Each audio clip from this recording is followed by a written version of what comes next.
resulting in the improvement of life and well-being.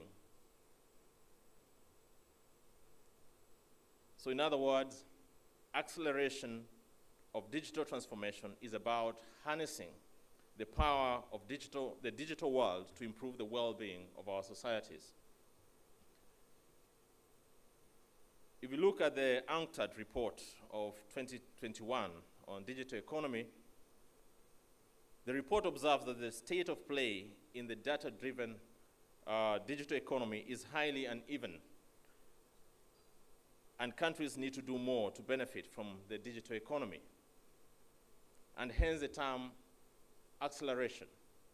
You accelerate digital transformation to respond to the emerging need in this new world of the digital economy. Let me try to put this in perspective.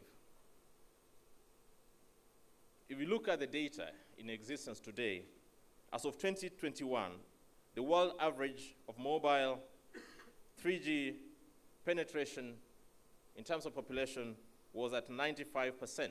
That is the global average, 95%. And compare that with Africa. Africa was only at 82%.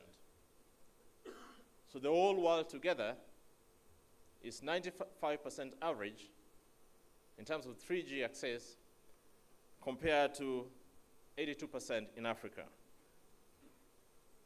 And also in terms of usage, the world average in 2021 was at 62.5%. So we must distinguish availability and usage. 62.5%, that being the global average. What about in Africa? 32.8%. So we cannot talk about transformation that is changing lives without addressing the digital divide on the African continent. So what is the situation obtaining here at home? Ladies and gentlemen, you will find, or you will agree with me, that the data-driven digital economy in Kenya is rapidly growing and evolving as a result of expansion of connectivity and enabling policy and regulatory environment and focused sector leadership. Today in Kenya, at least 96.4% of the Kenyan population is covered by 3G and 4G network. This is actually above the African average and measures very well against the global average, as I've indicated above. But we also undertook a study to just understand the nuances around the digital gaps in Kenya. So our report on access gap study shows that a total voice service gap based on the combined coverage of all Tier 1 operators has shrunk to around 3.4% today, and the broadband service gap also shrunk to about 3.7%.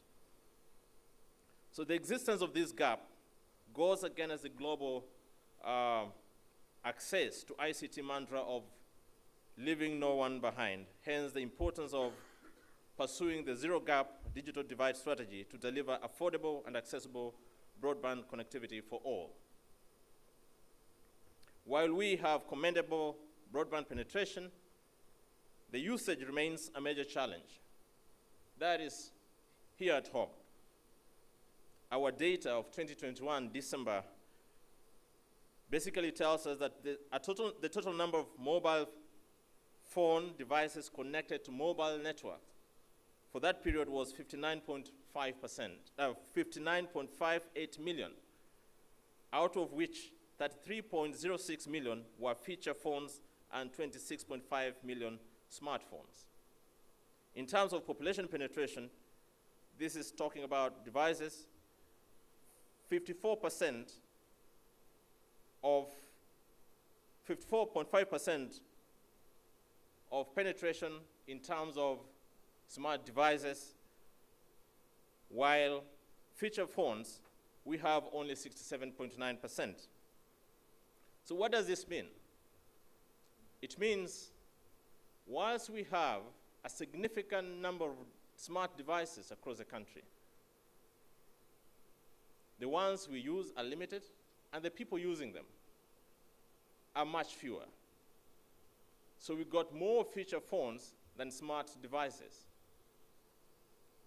So what that means is that we have to do more if we have to exploit the potential provided by connectivity to 3G, 4G type of network.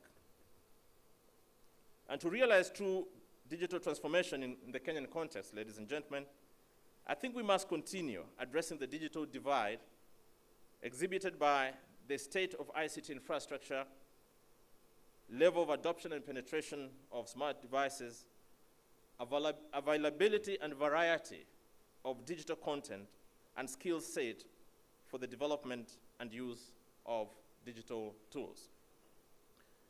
Talking about ICT infrastructure, I think this is critical now. We are struggling in some parts of this country to just enable access to the 2G type of network for people to be able to access voice. We've moved on, of course, in majority of sections of society to 3G, 4G, but evidence also shows that in the next 5 years, the dominant network will be 4G and 5G. So we're going to do away with 3G.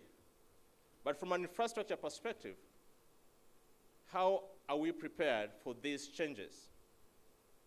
Talking about 5G, where we sit as the authority, of course, you're all aware that we drafted the 5G implementation roadmap, which will soon be launching. We've made significant progress. World over, that is how the sector is moving. So my challenge to us is, while we're dealing with 3G, 4G now, we must be fully prepared for the new dispensation around the potential benefits around 5G, which invites us to look into the type of infrastructure we're investing in the next few years. Adoption and penetration of smart devices, I alluded to this. This is critical. You can have 100% coverage in terms of broadband availability, but given the nature of inequalities that exist in society, not all of us will be able to access the benefits of broadband availability. Why? Because we don't have smart devices. What policies or strategies can we put together as industry players to ensure that we have easily accessible smart devices to everyone in this country? Availability and variety of digital content. People use these platforms because they find value. And value is generated by the content that is available on those particular platforms. How can we make this possible for everyone? And we are talking also about diversity or variety of content. And all of us, we pursue different interests when we go online. So the question is, how can we build an ecosystem that allows the growth of more content that is diverse, providing users options? Then lastly, of course, skill set. This is going to be very, very important. We cannot have content without building our startups to give us more content, and the content that is contextual, responding to the needs of society, both in urban areas and in rural areas. So we must rethink the way we build our capacity or skills, our university programs. We must think about what type of education we are offering to our young people. Under the USF program, as I come to the end, the Universal Service Fund, which is a fund that is created under law and supported by the different operators present here. The CE administers that fund. And the idea behind the fund is to be able to address this digital divide that is experienced in our country today. We are getting into the new strategic phase, starting mid this year. And this strategic phase is informed by the experiences we've had in the last few years. Our focus in this new phase is going to be on affordability, accessibility, and availability of digital platforms for as many citizens as much as possible. A bit more investment in research work and innovation centers. That's going to be part of that priority. So as we get in this phase, in your own spaces, we look forward to collaborate much more, to use the lessons learned in the past under the USF Fund to be able to effectively and efficiently implement the program under this coming phase. Lastly, ladies and gentlemen, there's a question that I've not heard people talk about a lot in this sector, and that's the question of sustainability. We are going to automate government. We are going to change the way government works in terms of delivery of services.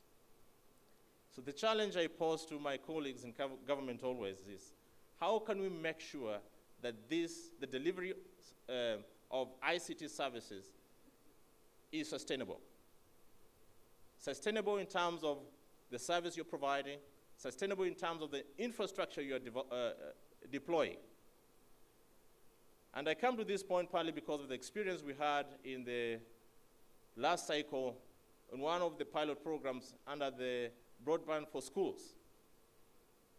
That project has given us a lot of insights in terms of how best we can be able to deliver universal access to broadband services, and especially for schools.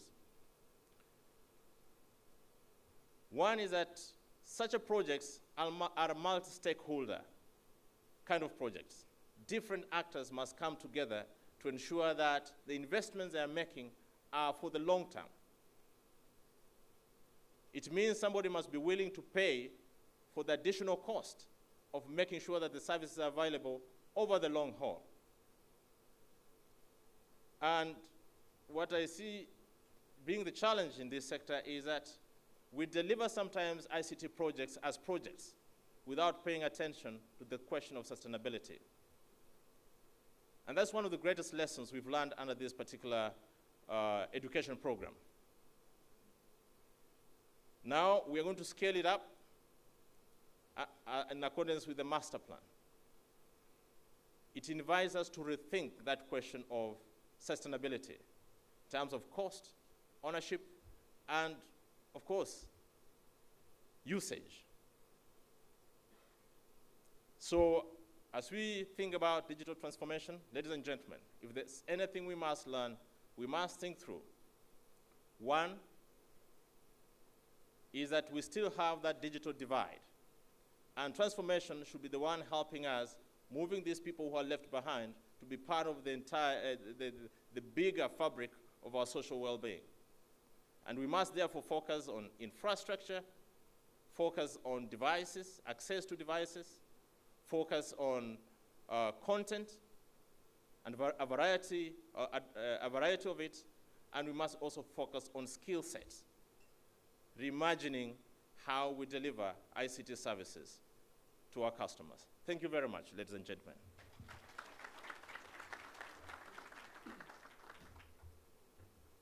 Those of you who have hired media consultants, they will tell you, if you speak to media and the first question is the easiest, take more minutes answering it so that you kill the other. So Ezra is a very good student of media. So now I'm going to ask my friend Mugo to come and react to what Ezra has said, and to remind him that this is not, you are reacting, not covering up the space like Chiloba did. Thank you.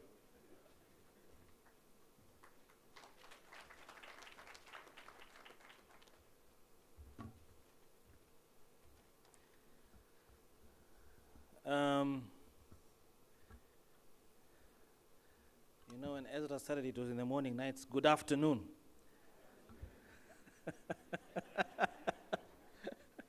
So good afternoon, everybody. I think I will just take the protocols that the DGCA observed as done on all our behalfs and jump straight into the subject matter.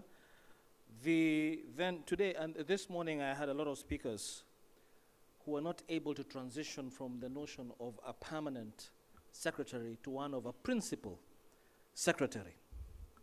And I think the reason for that is because of the fact that there was a former permanent secretary in the room who's larger than life. And you know, permanent secretaries, unlike principal, are used to giving direction. So he's directing me to react.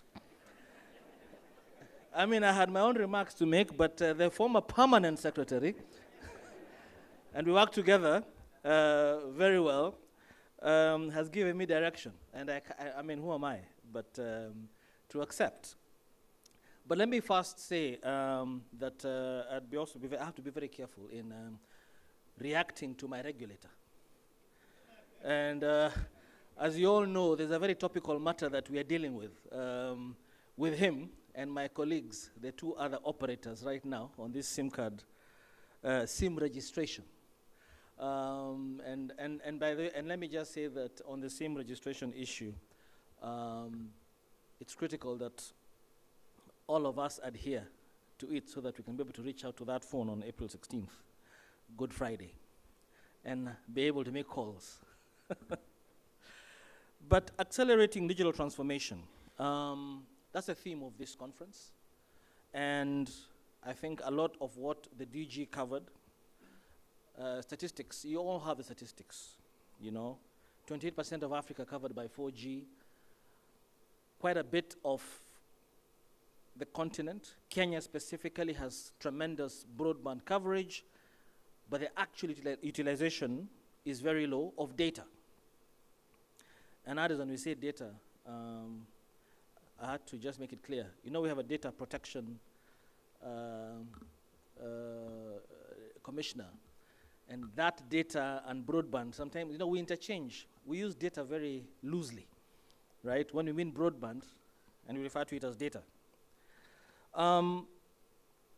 What is very clear, and some speakers have alluded to it, is that over the last couple of years, the COVID pandemic has forced the acceleration of previously existing technological trends. That's a positive out of COVID, but at the same time has accentuated the divide. It was a euphemism to talk about the digital divide. I'm sure 99% of people had no idea what that meant, but that has become very clear over the last couple of years that access to broadband is a sine qua non. Right now, whether it's work, study, play, we're doing that virtually. And yet, not all of us are able to do it because of a lack of affordability, access, and just, you know, digital proficiency. There are people who have the devices, they have the network, but they have no clue how to convert that and leverage that in their businesses. You know, just earlier this morning, the good professor was telling us about his work with Mama Mbogas, and they didn't realize that they could actually use their devices, their mobile phones, to contact customers, to get deliveries done, because they didn't have the proficiency. And sometimes we forget that digital proficiency.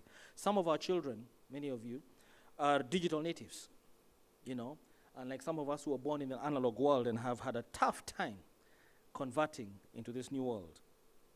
At Telkom, access, affordability is very important to us. And this is something that I think we've been known in the market for leading on. You know, mobile network, expanding our mobile network is a big part of it, but not just our mobile network, our fiber network. And recently, just a couple of weeks ago, we landed the peace cable, you know, the Pakistan, East Africa, China, Europe cable. That is at 192 terabytes, brings in more capacity than all the previous 5 cables combined. And that we are landing at our landing station just north of here in Nyali. And that capacity is a recognition of the fact that access, affordable access to broadband services, because professionally, socially, we are now living ever more virtually, is critical. You know, we have our own services and products. Those of you who haven't heard of Madaraka Life, where we are providing 1 gigabyte per month for life for an initial price of 50 shillings and a monthly price of 5 shillings.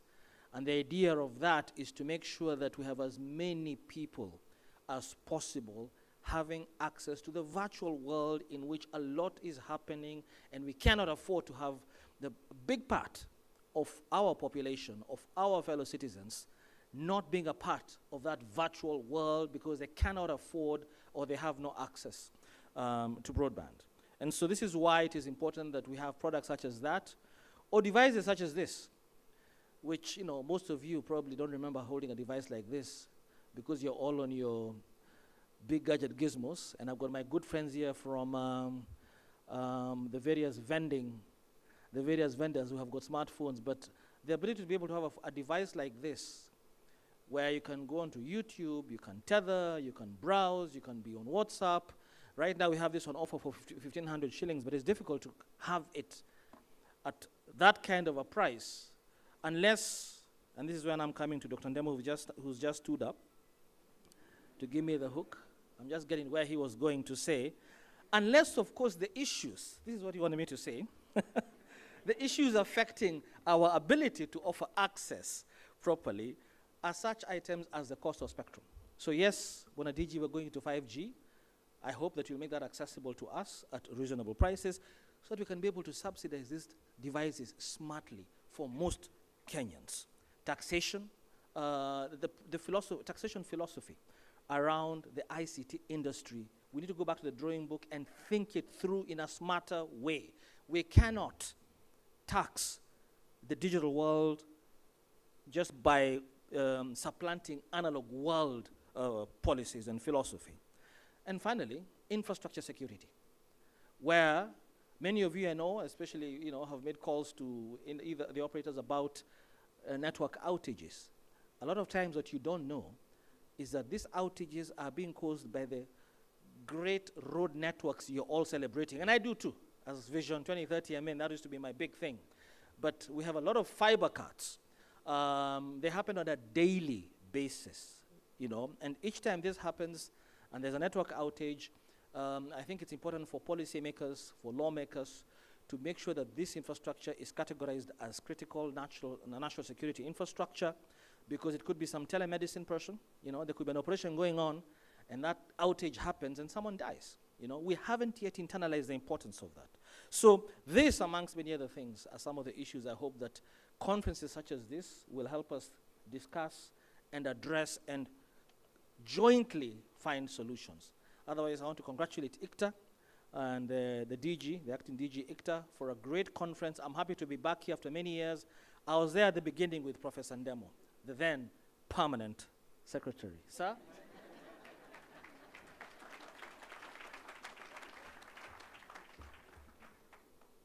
I'm being told that the time is running out. Just 2 speakers, and I want to just give an advice, those who may come to these positions of Ezra and others. Internalize everything. Don't go into protocols because they eat up time. And speak from your heart, because one minister, I can't say which country, was a very good in delivery. You know, you give him the speech, he bangs the table. I'm going to make sure that broadband is all over the place. And then one day, because he was rough to his people, they did everything that he would say, promising. And the 3rd page, there was one sentence: "You are on your own, sir." Nothing. So, because Mugo didn't raise some of these things because he feared the regulator, I'm going to ask, Fiona Songa to be as honest as she can with the aspect of infrastructure and speak from your heart. Good afternoon, everyone. I'll just get straight to the point, all protocols observed. At TESPOC, some of the things that we've seen that are quite a challenge in terms of infrastructure are what I'm going to just highlight so that we can pick the conversation from there. And around infrastructure access and affordability, if we cannot, as service providers, ensure that you have access, because we are constantly having to repair, spending more on repairing and fixing what we have already rolled out, it means it becomes a challenge for us to offer universal access, to roll out into new areas, and it becomes also a problem for us to give you the connectivity at more affordable pricing. And then that means that basically we have to find ways of how to mitigate this. So I want to table some suggestions and issues and suggestions of what I think we should be able to do. When it comes to infrastructure availability and universal access, for service providers to be able to honor their universal access obligations, it means that we have to protect the already existing infrastructure. The challenges we have around that is that our partners who deploy other infrastructures do not, one, recognize ICT infrastructure as infrastructure worth protecting. Road contractors will tell us there is no law that requires them to contact us, to inform us, or to compensate us when they are doing their road networks and even for the damage that they cause on infrastructure. While we've got some few service providers, in this case, the power companies, utility companies, being able to get compensation, be notified of any road disruptions on the infrastructure and be given time to get it done, ICT is never considered that way. So you find you will have, like during the period of the building of the expressway, we have had up to 30 cuts a day. And 30 cuts a day become too many for service providers to just do the normal fixing. They have then to pull out the entire stretches of infrastructure and do it all again. And it's happening over and over and over. We got a message on Friday that there was going to be sweeping of the expressway to open it up. The cables are not yet put where they're supposed to be. Permanent solution is not yet ready. We are using temporal solutions. We already have been warned by today afternoon, those cables will be pulled out and they'll be cut, and therefore customers on those networks are going to be in the dark. The notice and the time being given for us to be able to fix and mitigate, and it's like there's no collaboration, no coordination. And these are the challenges that cause service providers to charge extra for the services they give. It cannot be cheap, it cannot be affordable. It has to become a premium product for those who can afford. Why? Because it's very difficult to keep on fixing and to have such no notice periods when you have to fix. So as TESPOC, we've been driving and pushing for a critical infrastructure protection bill. What do we want this bill to cure? We want it to facilitate for coordination of infrastructure deployment with other regulators. So our regulator, KENHA, KURA, pipeline, railways, whoever else is building sewer, water, whoever else is building anything else, we have to collaborate. We have to plan together because it starts with the planning. ICT guys are not road contractors and we're not sewage and water guys. We just know to lay fiber. So don't tell us if we burst your pipe, we will fix it. We will not fix it. We will not fix the road. That is not our core business. But if these were built, giving us space for our infrastructure, we are more than happy to use what is provided and to share the ducts. And infrastructure sharing is already happening within the sector. We also need to have our security agents understand what it is. I've gone to the police with service providers to report a fiber cut, and it is comedy.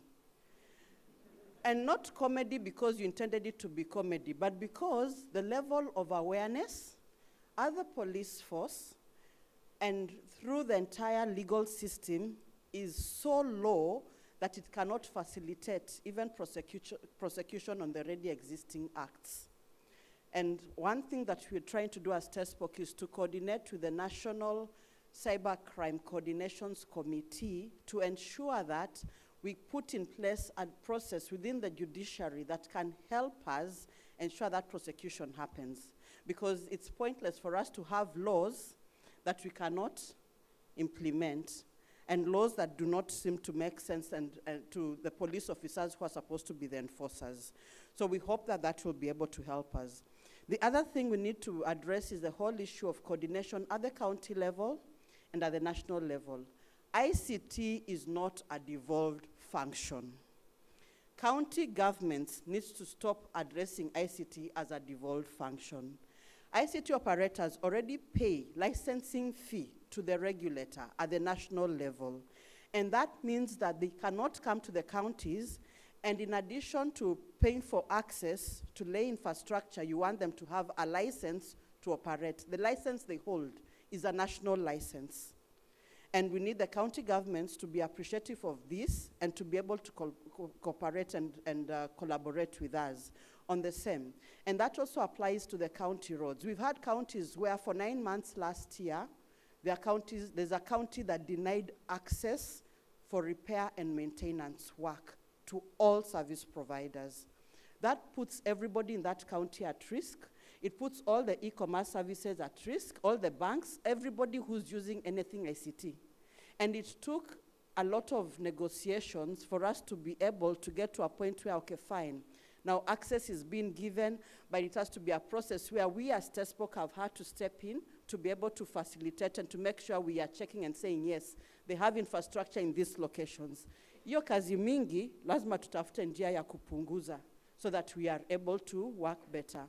If we can collaborate at the different sectors and have a proper county coordination level committee of sorts, a national coordination committee of sorts, have the security agents understanding what we are reporting to them, and create awareness. Awareness is with you. The infrastructure is yours. There's a campaign TESPOC has been running over the last few months where we are telling the general public on Twitter, when you see people pulling cables, please take photos, put on Twitter and say infrastructure, we've seen our infrastructure, hashtag infrastructure. And that is helping us also keep track of both the vandals and the real infrastructure owners on what they are doing. Because sometimes the vandals dress like service providers, they pull down the infrastructure, they use the cables za kuanika nguo, they use the ducts za for water as water pipes in some places, and that becomes very expensive. And with that, I think I stop at that, and I'll answer any questions on any challenges and any of the proposals I've tabled. Thank you.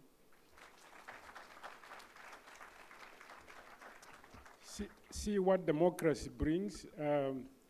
During my time, when we were laying NOFP, and the county clerk in northern Kenya stopped the cable. So I got him arrested for 3 weeks, and until the cable went through, then we released him. So it works up to now. Don't change the constitution. Yeah. So we're going to have Steve Kamunya, Huawei Technologies.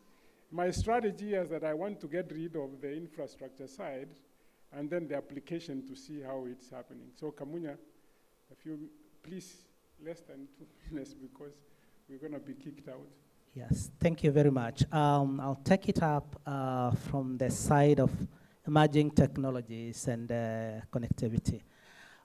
One of the data which I know is currently NOFB is almost close to 9,000 kilometers, connecting all the 47 counties and 290 sub-counties.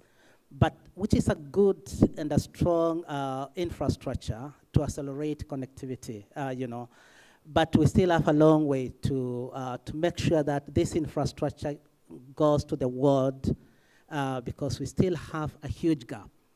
Some of the emerging technologies, which like Huawei, we are pioneered, like 5G, will help the MNOs, like, accelerating this last mile connectivity to ensure that the end users can be served effectively and efficiently using these emerging technologies. We hope that, like what Ezra said, that there'll be more of the investments, trying to motivate the MNOs in terms of coverage. I think from the MNOs, the mobile broadband is also important to ensure that the homes, the schools are connected. A lot of telemedicine application can be, use cases can be done when we have this broadband, through these emerging technologies. Yeah, thank you. Thank you so much. I don't know where you were born, but now we can hear, because Kenyans normally add something, because I'm going to ask David Bunei to tell us the ideal environment you need to succeed from your side. Thank you, Prof. So I think a lot has been said on the infrastructure side, and I think a number of you here have been part of that generation of building the infrastructure, and we continue to build infrastructure. We still need to double the infrastructure, probably quadruple the infrastructure that will really support an hyper-connected Kenya, we might call it. And I think thanks to a lot of the changes and policies that we've seen coming up from data protection and all the other areas. But I think we need to rethink about the back end, and I think content is going to be critical once we have all these hyperconnectivity to the county, to the police station, at the local community, to the healthcare in the local community. That obviously comes back to the data center somewhere. Konza is here.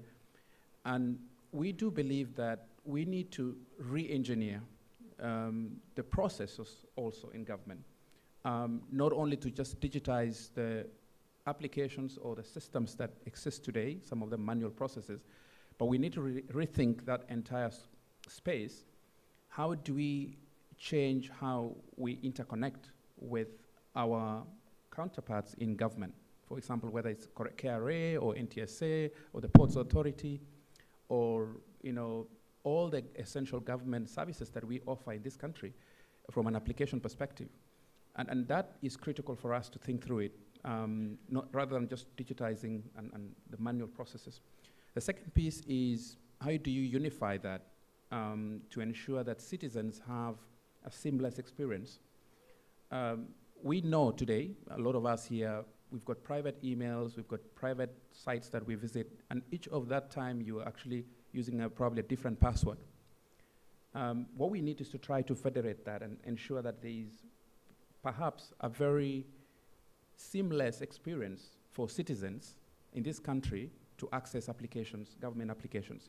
So single ID, unique ID, connect to eCitizen, connect to NTSA, connect to KRA, connect to all the new services and applications that are coming up in a way that's seamless and gives you the experiential, as a Kenyan citizen, accessing any service anywhere. So I think there's a lot in that space that we need to think through as we think about infrastructure, as we think about connectivity, cost of devices, and I do believe we should not leave behind that re-engineering of that piece. Thank you. Thank you. Thank you. I'm going to ask Wycliffe to also add on to what David has been saying, and what is it that we need so that we don't arrest these county people for being. Thank you, Prof. Good afternoon. I think a lot has been said about this thing called digital transformation, and it's been a buzzword for the last about the 1 decade. And when it comes to connectivity and making sure that we're getting it to the last mile, I think it's important to recognize the important role that apart from infrastructure and enhancing capability that brings into it, we need to have a seamless connectivity with the end users, which is the mwananchi. And for us to be able to do that, I think we need to look at the back end. After we've done all that fiber cable laying and we've connected everybody, what happens in the back end and how how secure are we? What are we doing to ensure that all the data that is being collected or being utilized along this chain is secure, it resides in a place that is very convenient for everybody to access, it's content aware, and then also it is secure to the extent that all these hackers that normally come around do not be able to manipulate it. And that is where Dell Technologies comes in. What we do is we provide you with end-to-end solutions, including infrastructure and including software-defined networking that enables you to move away from the threats of fiber cuts and the Council of Police and all that interfering with your connectivity. I think it's important also to realize that at the end of the day, affordable and accessible broadband connectivity is important. But at the end of the day, also, how long are we going to be able to sustain that model, and how long is the government going to be able to roll out in that specific rollout period that they're doing that? So we think and we believe that when we put together technologies that define the future, we need to have a roadmap along which we're gonna define this course. And Dell Technologies is well positioned to drive along this conversation with you at any time. Thank you, Prof. Thank you for being nice. These are the new Kenyans, I think. For 5 years ago, just to brag that I went to Canada, we had a conference on inclusive development, and I sat next to somebody from Amazon, vice president, not vice president. So I asked him, what the hell are you trying to do? They were buying stores and other things. So he told me, we want to supply 7 billion people what they want, how they want it, 3 things. What, why, and when they want it. And I said, my God, we are dead. Do you think, if I can ask Robin, do you think we have prepared the market ready for that to happen here? Thank you, Prof. And a real pleasure to be here for us as Amazon Web Services. It's our first time here, so super excited to be here. But just coming back to the topic of the day, when we think about universal broadband access, which is actually a United Nations goal, there's a goal to have universal access within Africa by 2030. But the amount of infrastructure that's needed, I'm just raising the spectrum a bit to cover the continent. They're talking of 250,000 4G base stations and the same quantity of kilometers of fiber optics. So when you think about that, it just starts to tell you that we are not talking about just one kind of a player being able to then be able to roll this out. Not in Africa, not even in Kenya, which is definitely having much better metrics. And from us as Amazon, in full recognition of what universal broadband access enables, being a cloud computing player, in 2019, we set up a subsidiary company called Kuiper Systems, whose role was really to then launch and roll out low Earth orbit satellite systems that will provide super fast and affordable access broadband to unserved and underserved communities across the world. Just a few weeks ago, happy to appreciate and recognize that we've secured about 83 launches now with 3 commercial space companies, which then talks that it was not just an intention, there is now a mechanism in place that will then cover the whole world. And it's not just about universal broadband access for access sake. Being a cloud computing player, we know what that enables. Having worked with players in this country, across the continent, whether we're talking about, I know in the last day and a half, we've also been talking about digital skills, which is something I'd just like to narrow down on.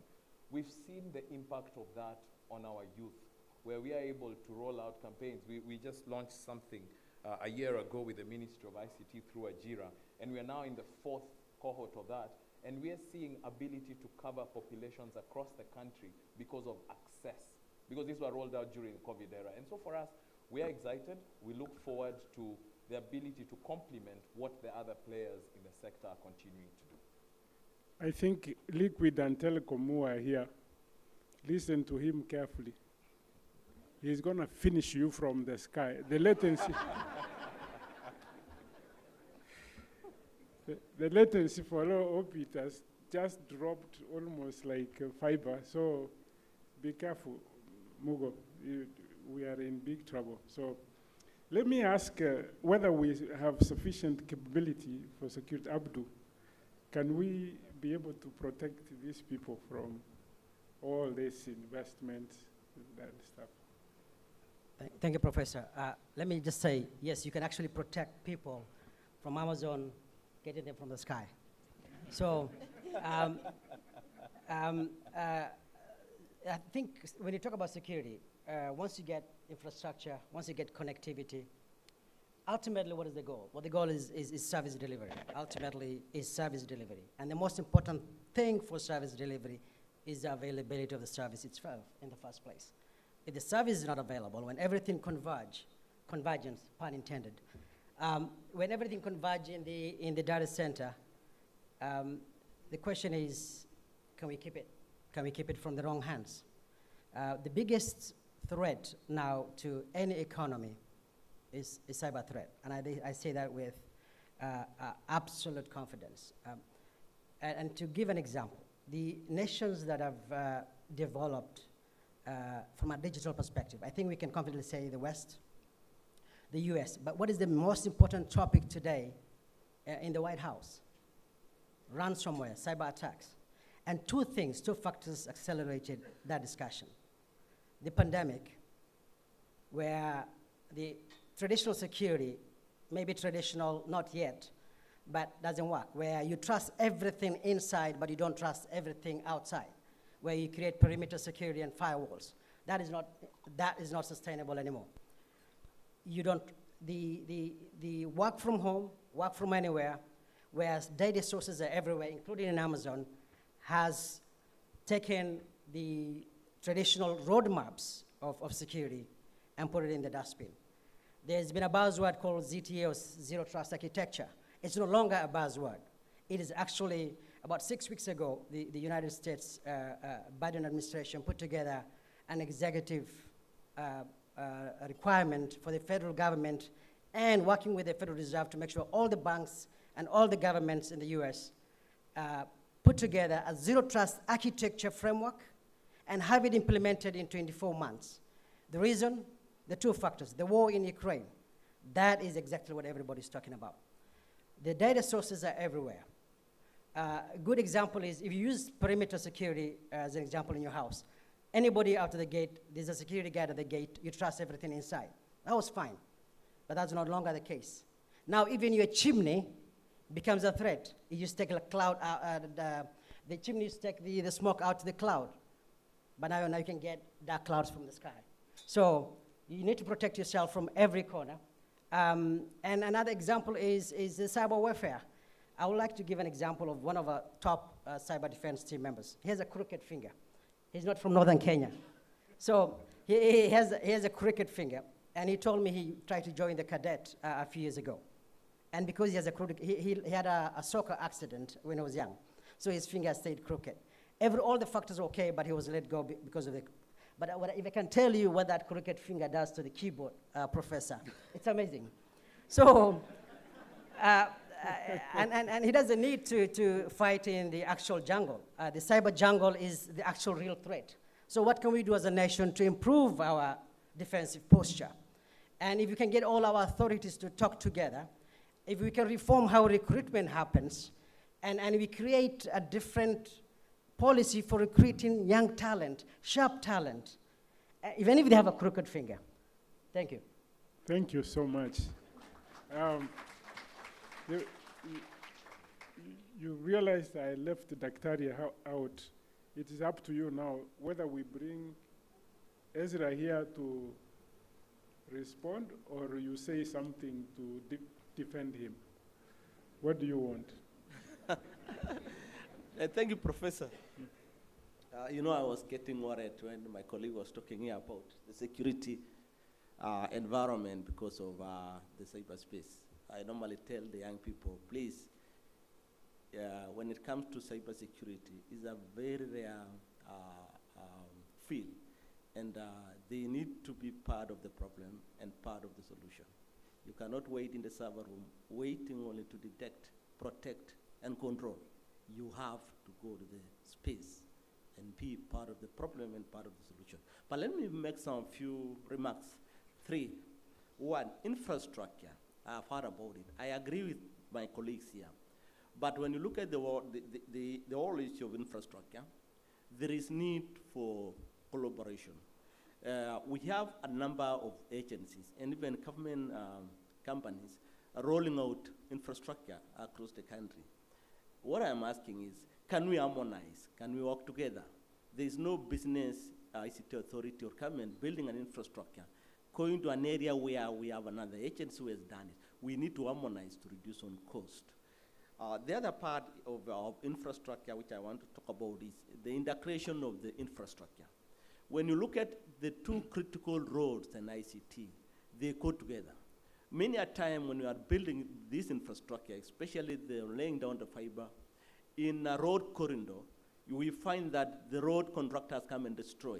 I had an experience when I was rolling out, we were rolling out infrastructure from Eldoret to Nandaba. We started from the other part of the South Sudan. Ours was not growing, but the road was growing. We understand that as we do it, they were destroying as they also come. So we were forced to integrate and work together. We need to appreciate the fact that the corridor, the land corridor for infrastructure, water, electricity, and ICT belongs to the road sector. So integration, when we are laying down this infrastructure, is very important so that we reduce on cost. Over the last 5 years, we have lost over 5 billion as government when it comes to infrastructure destruction and damage, just because of lack of coordination in the way we work. So I think that is an area we need to work together and see how we can integrate this infrastructure so that we can tell the roads to be building ducts for ICT, so that as we come as ICT companies, we just deploy our active equipment. The other part, which is very important, is resources. We talk of very nice ideas in Connected and in government and everywhere else. But what is very important is to have a focused approach in the way we invest in ICT in this country. I know other infrastructure, they get a lot of attention when it comes to budget allocation. But when it comes to ICT, you know exactly what it means. Yet you cannot build a very vibrant economy without oiling it. Then it will just crack. And the oil for any economy is ICT. So as ICT professionals and also sector, we need to really advocate on that matter so that we are given attention as ICT sector when it comes to budget allocation. You remember during COVID-19, I normally say we were at home. Yes? The roads were there, but they were empty. It is true, but everybody was looking for connectivity to work. That shows that we have really left that area for long without giving enough attention when it comes to development and also resources. The other part is a strategy, so that we need to talk with a focused strategy in terms of implementation.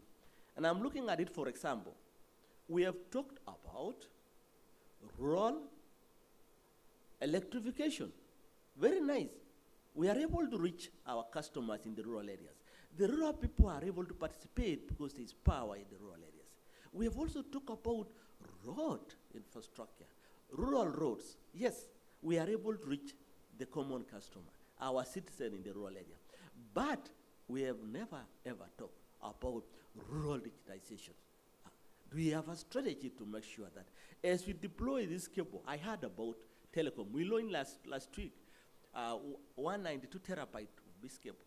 We have over 6 cables, submarine cables, landing. But unless we have the end user enjoy this facility, let me tell you, the market will still shrink. So we need to have a deliberate effort and a focused approach towards reaching the rural areas so that all this infrastructure and the capacity we have in Nairobi, and ICT look like this for the elite. So we need to focus when we talk about digital divide. We talk about the infrastructure, digital skills, and then the tools, as Chaloba talked about it. And the last one, as we move in this space, as the world is shaped by technology, the byproduct is data. And data will be the in thing going forward. The discussion in the digital space going forward will be data, because data is business. So we'll be talking about data in form of business, data sales officers, data scientists, data analytics, and how might you sell data. But that is where we are going. So we need to look at the environment of infrastructure when it comes to cloud infrastructure, which I think the country is very naive or very scared or no. I think they are a little bit, they are seeing it cloud as a risk, but we need to advocate at this level of professionalism so that we are trusted that going cloud is the in thing, because there is no way you will host all this data in our normal traditional servers, which we normally talk about it in our offices. I think I wanted to add those points. Thank you. Thank you. I agree with you, but I'm going to make a very simple appeal. 49% of broadband cost is tax and devices. I teach students. I know the level of inequality that is in this country. Some students would walk outside to attend my class because they can't find a place to sit in the house. Some cannot buy a mobile because 49% is tax. To buy a smartphone to attend class. This is something government can remove, and we see more affordability, both broadband and devices. This is the time to do it. The budget has been just read. They are going to discuss it. Let's tell politicians that they are the ones who would benefit in this campaign by removing that 49% and they put it somewhere else. Yeah? We change this country. Thank you.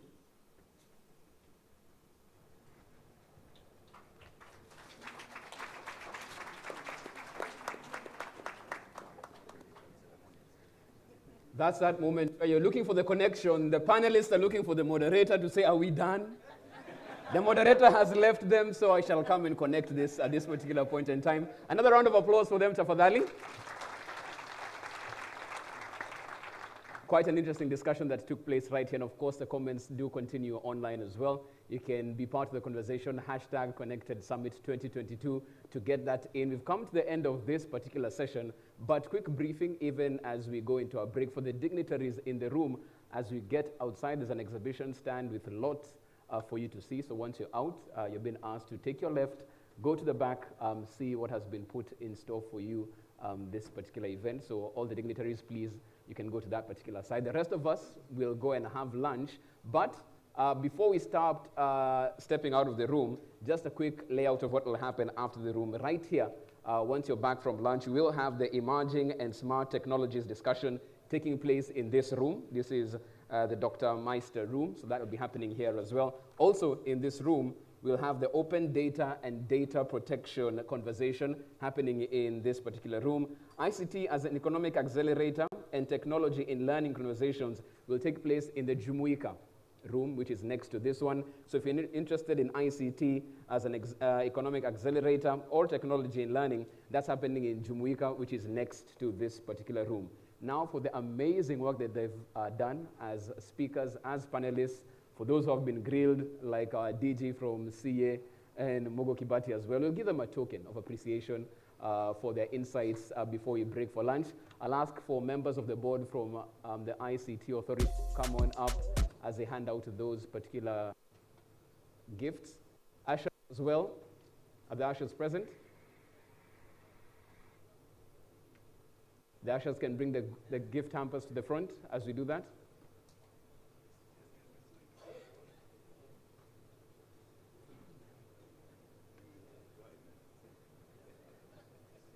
Okay, we'll do that very quickly, and of course then proceed to lunch for those who are going for lunch, and our dignitaries will go and see what's happening at the exhibition stand. Of course, remember, the hashtag continues, Connected Summit 2022.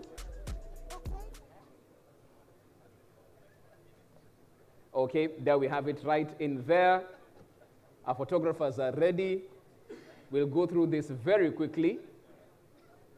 So I think we can actually do that from that side, from our speaker, from that particular end. We'll have our CEO, probably the first one to get the gift as he exits the stage from that particular side and heads on down.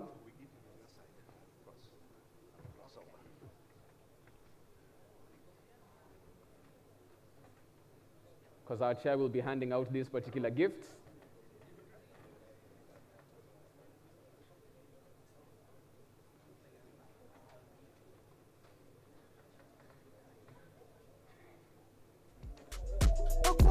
Okay, so right on that side as we exit the stage, quick photo op as you get your gift and come on down.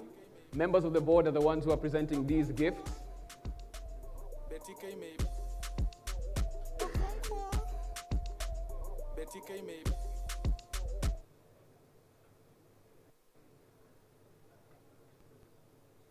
Okay, so are we ready? Can you go right ahead? Fantastic. There we go.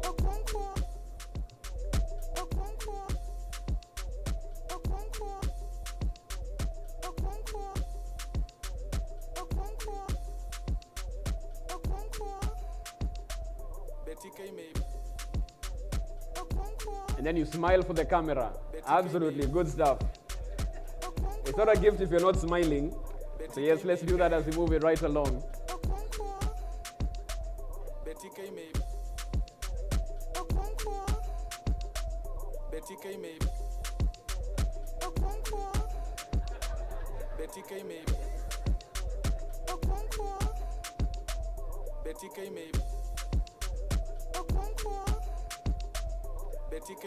Thank you very much. So of course you get your gift, your token of appreciation, and then you can head on to the exit and go to our stands and see what we have this afternoon as well.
were impossible without physical interactions are now possible and must be made easier through the use of technology.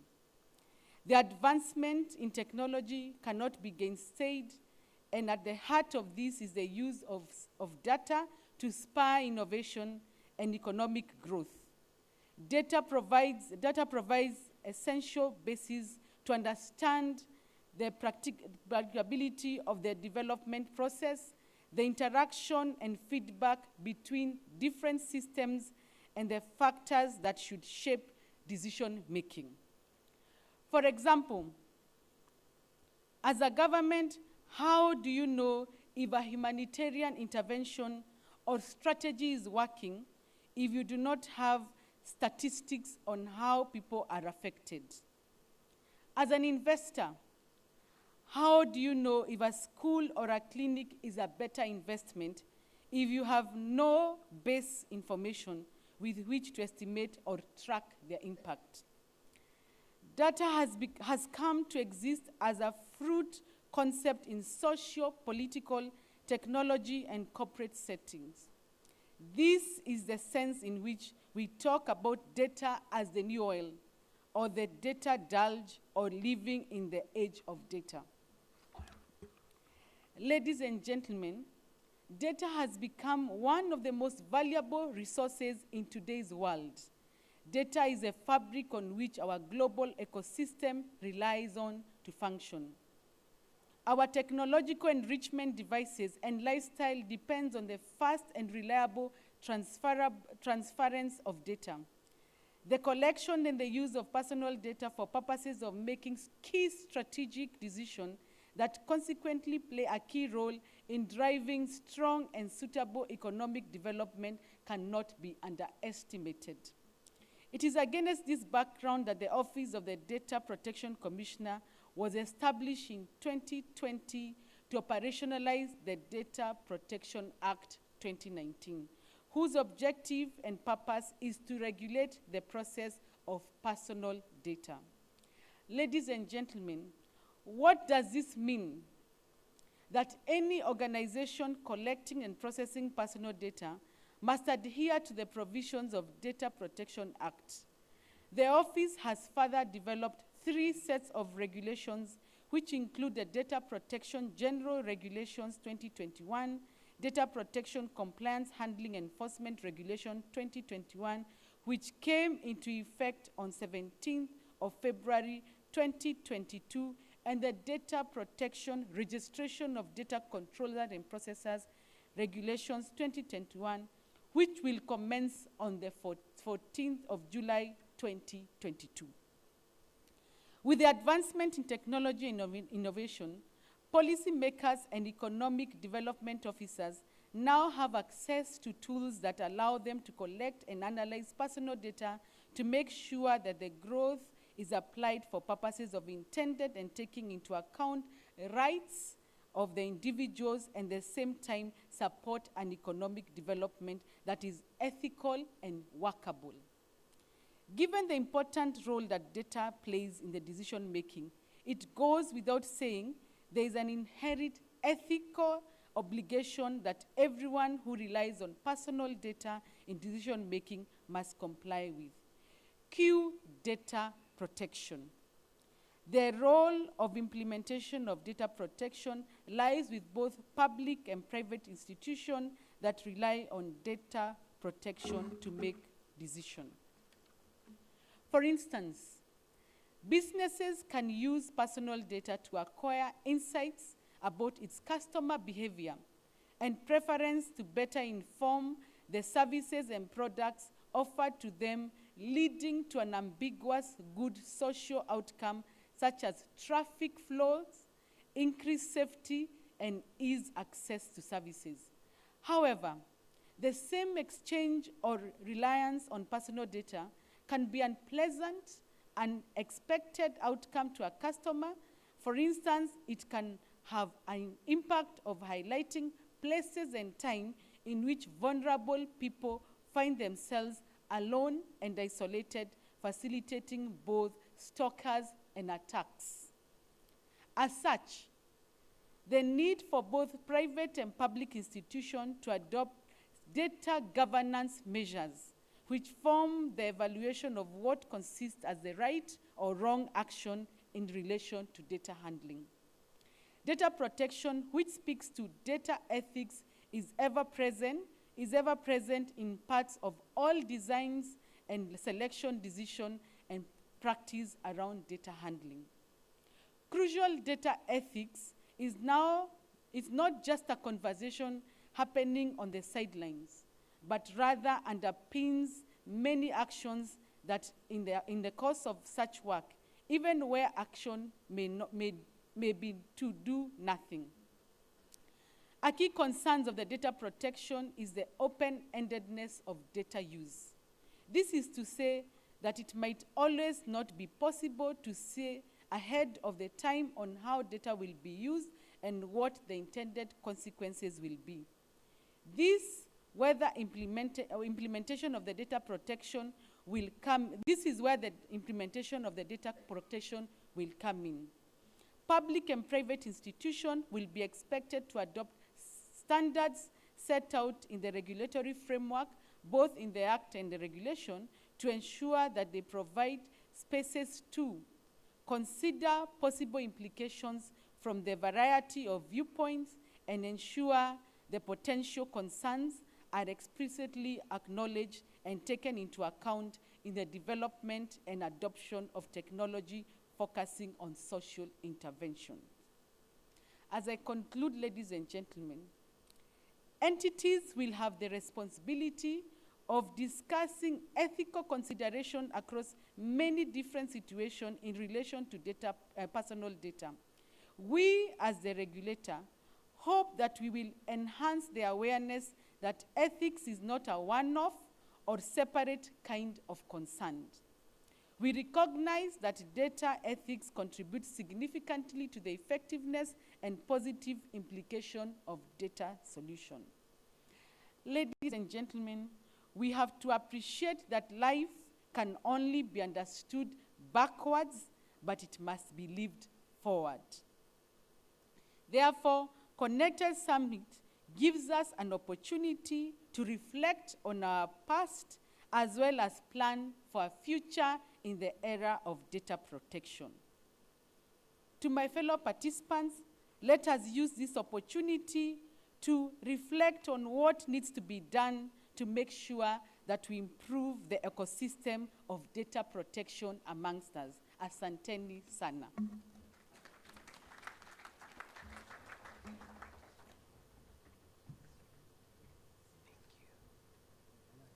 Thank you so much. One more round of applause for Ms. Kasait, raising some pertinent issues when it comes to data protection in this country. Our next speaker is Mr. Clifford Okembo. He's the Chief Executive Officer of the Environmental Systems Research Institute, to make a few remarks before we get into our panel discussion. Round of applause. Thank you very much. Good afternoon. Yeah, we are basically talking about data, open data, and of course the protection for the same. I just wanted to set the tone for the discussion that we shall be having after a very great presentation from our Data Protection Commissioner, and really to talk about open data. Really, the first thing is what data is, which of course we've been working with data, and she emphasized how data is that very important component of all the decisions that we make and also the systems that we work with. The systems that we have without data are actually a shell. And so when we think about the open data, we're actually talking about that data that is openly accessible, exploitable, editable, and also shared by anyone or everyone for any purpose, even commercially. And of course, most of us are in business, and you want to realize the amount of value that you get from the open data or data that is available openly. Kenya, or the government of Kenya, is actually in the same kind of, in the right direction when talking about open data, because as as early as the year 2011, we were already launching or having our open data site, thanks to those who are the brain heads behind these, Professor Ndemo and the rest, and launched by then President, His Excellency Mwai Kibaki. But the objective was all under the open government initiatives, which basically is to open up the resources and data and information about or collected by government and information that emanates from the different government departments and agencies to ideally help make decisions and also run businesses.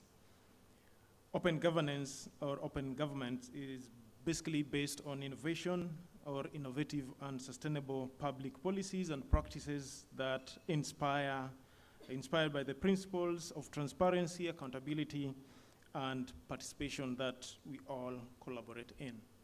I'm glad that as you are launching the Kenya National Digital Master Plan, the national spatial data infrastructure was really brought in to be another pillar among the others. Indeed, there are lots of data that come from the government. And even the private sector, we generate lots of data. And think about the data that come from the government, right from the demographics, economics, agricultural, health, and many others. And all these, how they are important to decision-making and investment and other economic developments. Each and every data is from a certain place, and they happen everywhere. And so we bring also in the element of location intelligence in the data that we have. And so bringing also the element of geo, that is geographic ICT or geo information system and data. And that is basically what we do in our company. And for some time, we've been working with ICTA in managing their open data site, which is a repository for all the data set. Some of the few things that we'll be talking about and important is the elements of data revolution and how data is important and impactful in several things that we do. The data protection, as this data is shared publicly, what are some of the things that we have to factor in? Are they personal data? And even if not, then to what level are they shared? Are they to be aggregated at some level and all that? But at the same time is the economic value or the before then, it's also the issue of handling this data. There have been a discussion of, in the data protection, that is cloud meaning insecure or the other way around. And those are really very great discussions whereby there are perceptions to it and also their reality the same. But this data also, as I've mentioned, is about economic development and empowerment. And so some could generate income or they could be monetized directly or indirectly in that process. We don't lack challenges in the same context. The issues of data currencies, how current are those data, the data policies, the open data policy. We thank God that we've been having the Data Protection Act, but also some probably missing policies of open data policy and others, but also capacity to manage all these data sets.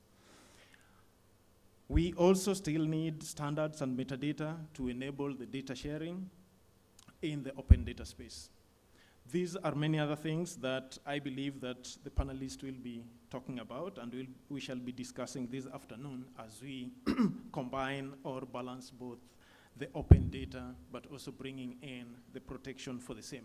The most important thing is that we need to have access to this information that is critical for a lot of things that we do, right from decision-making to business, economic development, and many others. Thank you very much. I hope the session will be very informative and fruitful. Thank you. Thank you, Clifford. Setting the tone for the panel discussion, I'd like to introduce the moderator who originally was a panelist but has since been promoted, and that is John Walubengu, lecturer and member of the National Task Force on Blockchain and Artificial Intelligence. Round of applause for him as we get the conversation started.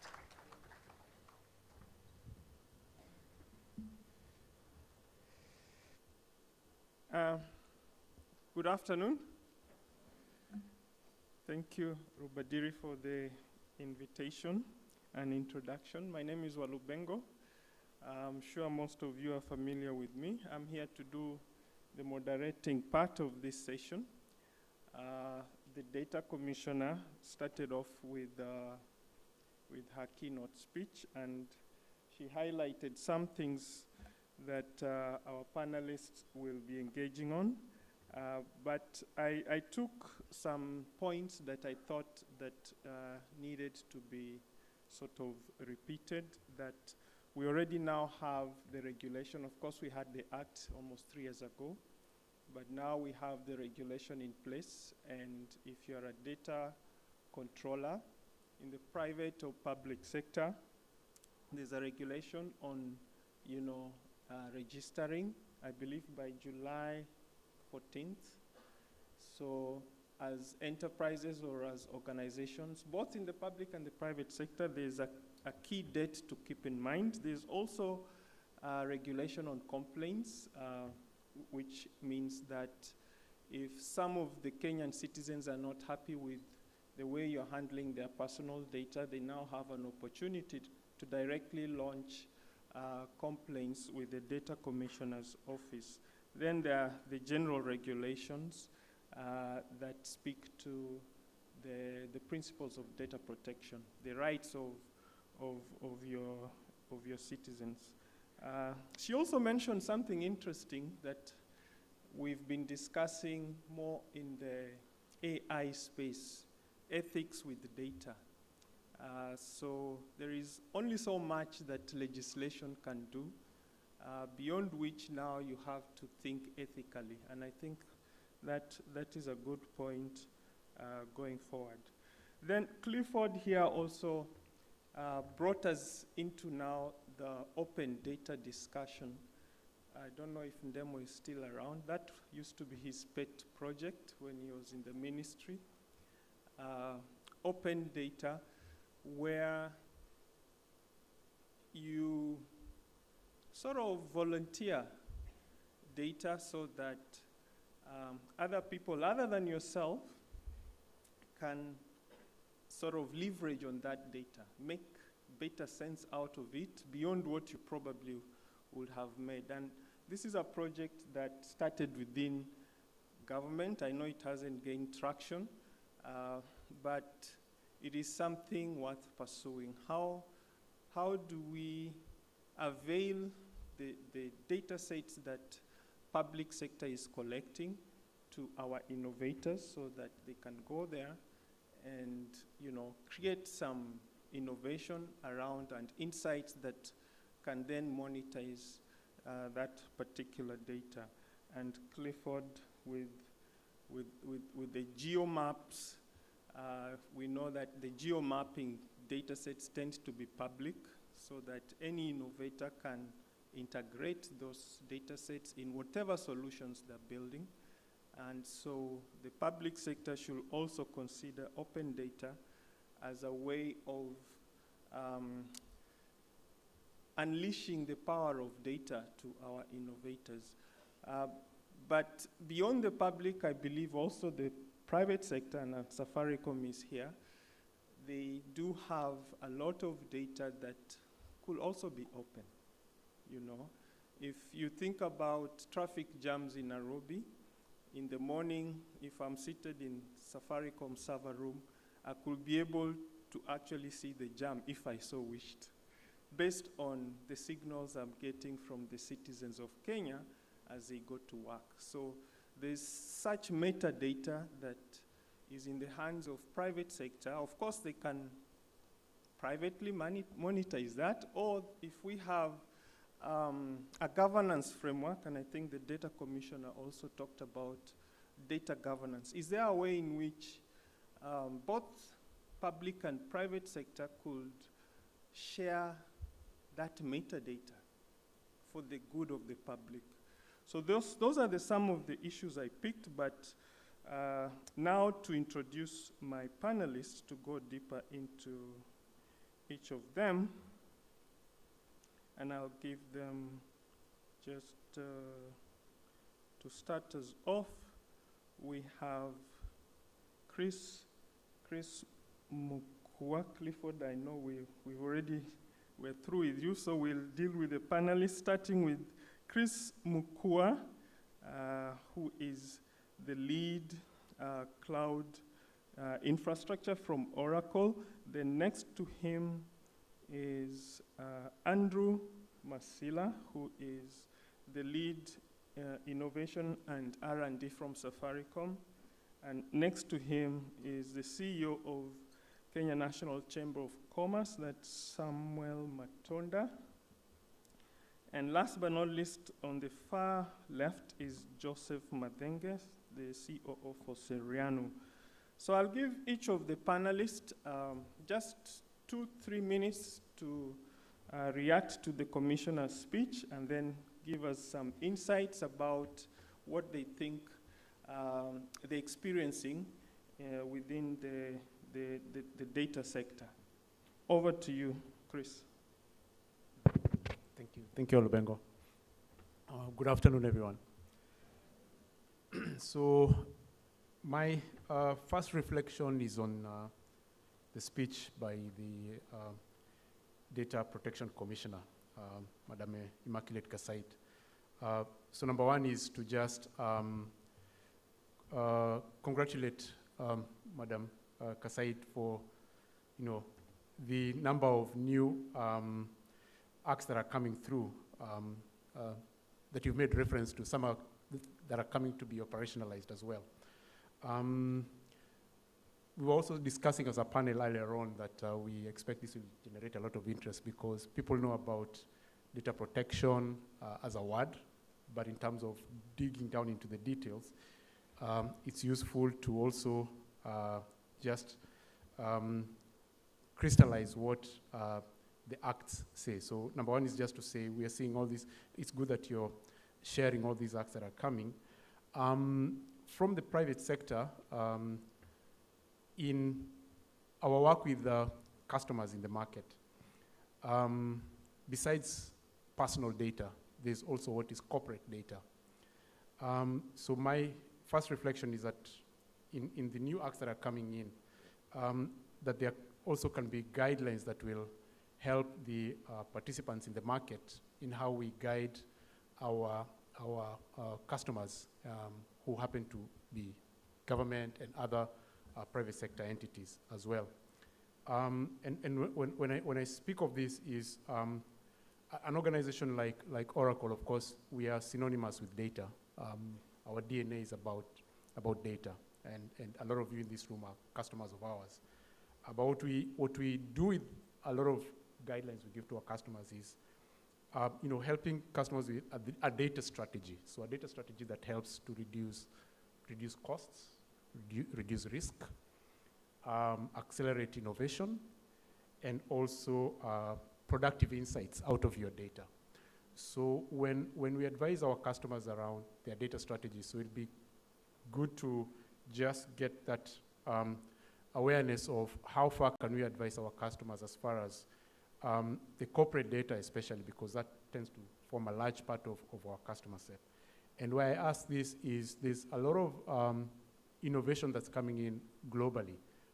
Looking at, when you look at the revolution of the industrial revolutions, first industrial revolution, second, and we're right now into what is called the fourth industrial revolution.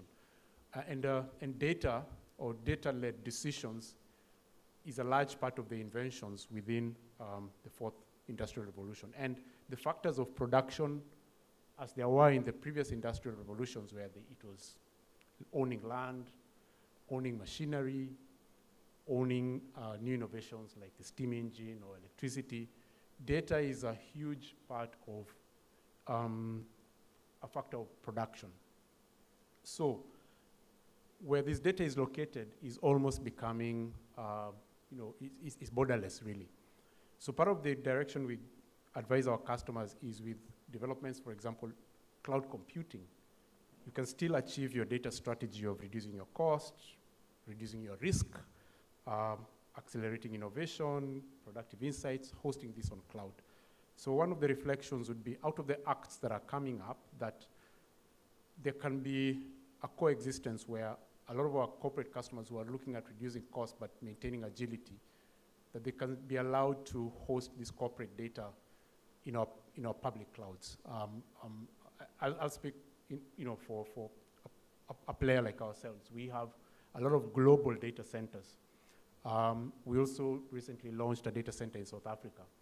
So, this is coming closer and closer, and we're already in the continent. However, the point here is if this data can also, if the regulation can allow data that can also sit outside of our borders in the quest of advising our customers as far as the data strategy. So that's the first reflection.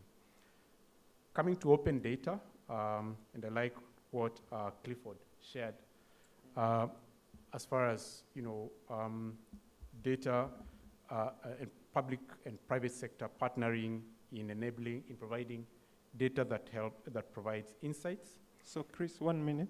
Yeah. Great. Okay. Yeah. Thank you. Well, I think what again I could tie to the initiative that the Data Protection Commissioner is driving. I think the role should actually be expanded more to just not only protecting private data, but corporate data, but also encouraging organizations to participate with the public and the private, and particularly government, in enabling access to open data. To this point, we, as Oracle, we are big in this space. We actually have an open data repository, and we partner with mostly, researchers in the areas of health, education, and environmental protection. So perhaps this is an area that the Data Protection Commissioner can encourage local organizations to open up their data as well, or to enable partnerships that are for social good, in terms of harnessing data. Okay. Thank you. Thank you, Chris. The message from Chris from Oracle, I think, is they have data centers. Their clients are mainly public sector. So the question becomes, what is the impact for government agencies who are customers of Oracle, given that perhaps most of their data is hosted out there in the cloud centers of Oracle? Because I know the Data Protection Act prefers that Kenyan citizen data remains in territory. So I'm sure from where you sit, you are concerned, and perhaps other private sector players are concerned. And I want to bring in the Safaricom lead innovation and R&D, Andrew Masila. Give us your thoughts, react to the Data Commissioner's speech, and what you think are the challenges around data protection. Thank you, and good evening all. So I'd like to reintroduce myself to give a bit of a context. So Andrew, looking after innovation, research and design at Safaricom. And what we want to do is to transform our society using innovation. And we are pursuing the quadruple helix. It's not clear. Okay. And we are pursuing the quadruple helix, looking at the academia, community, government, and industry. And when you look around innovation, which is aligned to the master plan which was launched today, then innovation is actually the next drive of the economy. And today I'll talk about data from an innovation context. Data is billed as the new oil.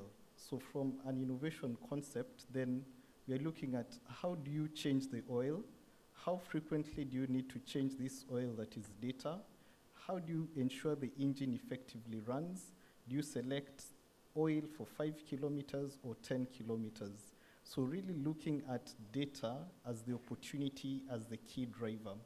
And also touching on a few things on which we could potentially partner in our model. So I'll first begin with challenges. One of the challenges with data, so I'll speak about 3 things. One is the challenges around data, and some of them are around the subject of data, and in most cases that is the customer, And we've seen this. When you're installing a new software, I'm not sure who reads all the terms and conditions. And that becomes a starting point. Are customers really aware? And that is one of the challenges. Number two is around technology debt. And if you look at it, most applications were written in an era when we didn't have privacy by design and default. And you find that there's need to refactor these applications so that they conform to data privacy by default.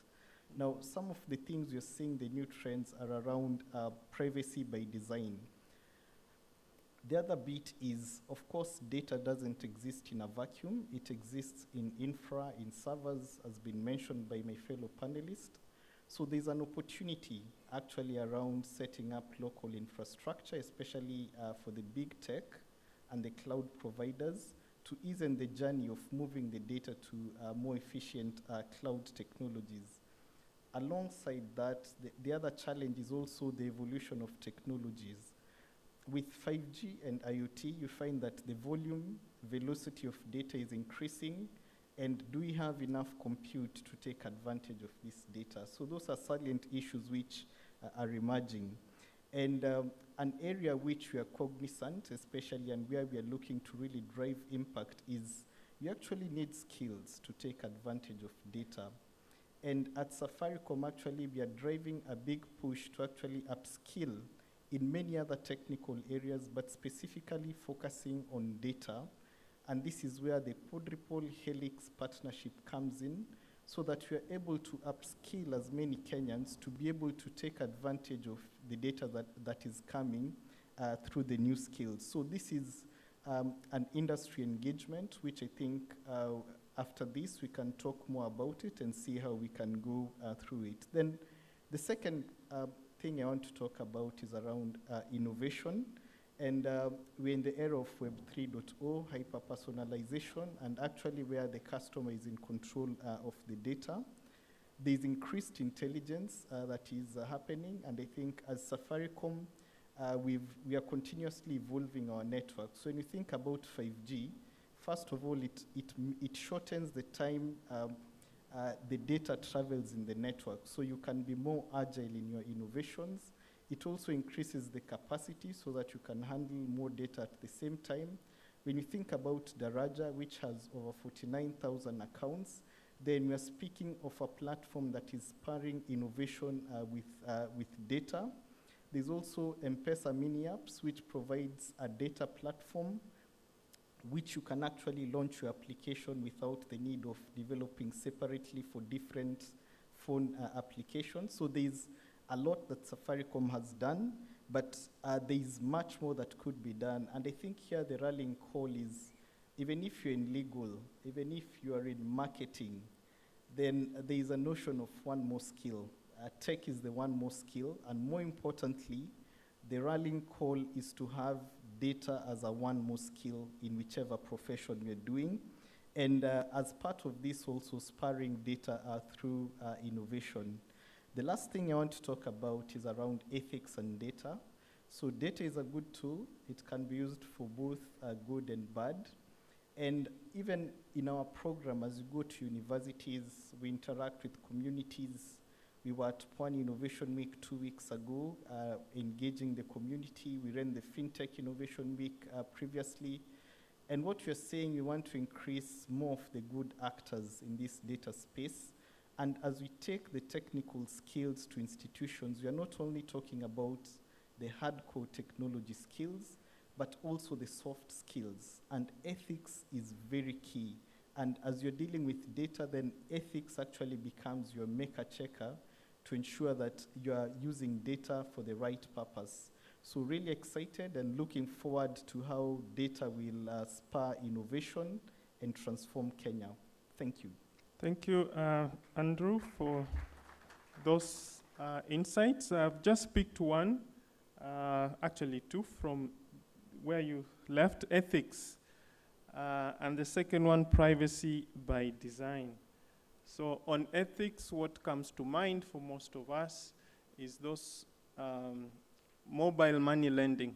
I can probably guess that most of us here may not be in that space, but the youngsters suffer from that space. They keep downloading these mobile money lending apps, getting quick and very fast loans, mobile money loans.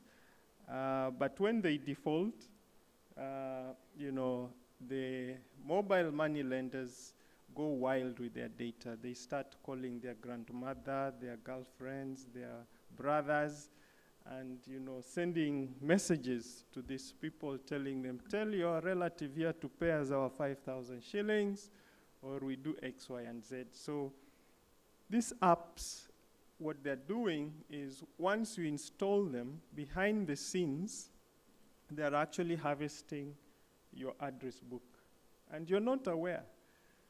So if you default, your friends start calling you wondering, what is this you've gotten yourself into? So there's need to also educate the developers that these types of tactics are actually not provided for by the Data Protection Act. Thanks for those insights, and I want now to invite Samuel Matonda. He told me it's Matunda with an O. He's the Chief Executive Officer of Kenya National Chamber of Commerce. Please, the floor is yours. React to the Commissioner's speech and give us your insights. Thank you. 3 minutes. Thank you. Madam PS, Mr. PS, and colleagues, good afternoon. I want to start, make a comment by really appreciating what the Commissioner has presented and Clifford. And what only I'll observe is that out of the regulations that are in place, even as we implement, let's also see how best we can continue supporting the private sector to thrive so that it doesn't become an impediment, but it solves the problems that we are facing. Allow me to, you talked about storage, collecting the data, storing it, and of course making it of good use. That is the essence of data, and open data, for that matter, is important. But I want to focus on the micro and small enterprises, who are the majority, and then link this up to, is it true that all of them have been reached? They know the benefits of this data. They know that when they are connecting or maybe downloading whichever platform or portal, entering into a portal, that their data is being harvested. And if it is being harvested, how secure is it? And I think that's exactly what we are talking about. But it is also important to note that in the private sector, we work very closely, and I've seen apps coming up, bringing together, if I can give an example of the healthcare sector, whereby we have, maybe you visited a clinic, then you are referred to a level 3 hospital, then level 4, then level 5. How can that data be synchronized such that we are able to get benefit from the data that is available? And what is the purpose of that? How accessible is that data? That's exactly what we are trying to address at the Kenya National Chamber of Commerce and Industry. And I take this approach of the business and the commercialization of the innovations, because there is also need for us to be connected. And we link academia, we link to the corporate, the big corporates like Safaricom, who are also our members. And then, of course, we also link them up with the micro and small enterprises in the villages, in the grassroots, because that is why exactly where the full benefit of data mining and data packaging, analysis of data, and making it information for use. And by so doing, I know that we have the AfCFTA, the African Free Continental Trade Area, for instance, and Kenya is a gateway. We were having a discussion, and we saw that with the panelists earlier, that Yes, we may have these bright ideas and very good strategy, but how long will it take to be implemented? If we do not implement, our brothers and sisters will be better off implementing even the draft and moving ahead.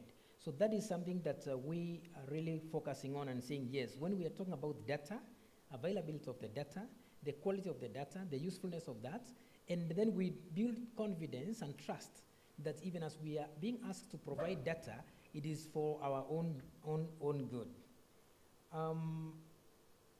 I want to give an example of how data in the energy sector is being utilized.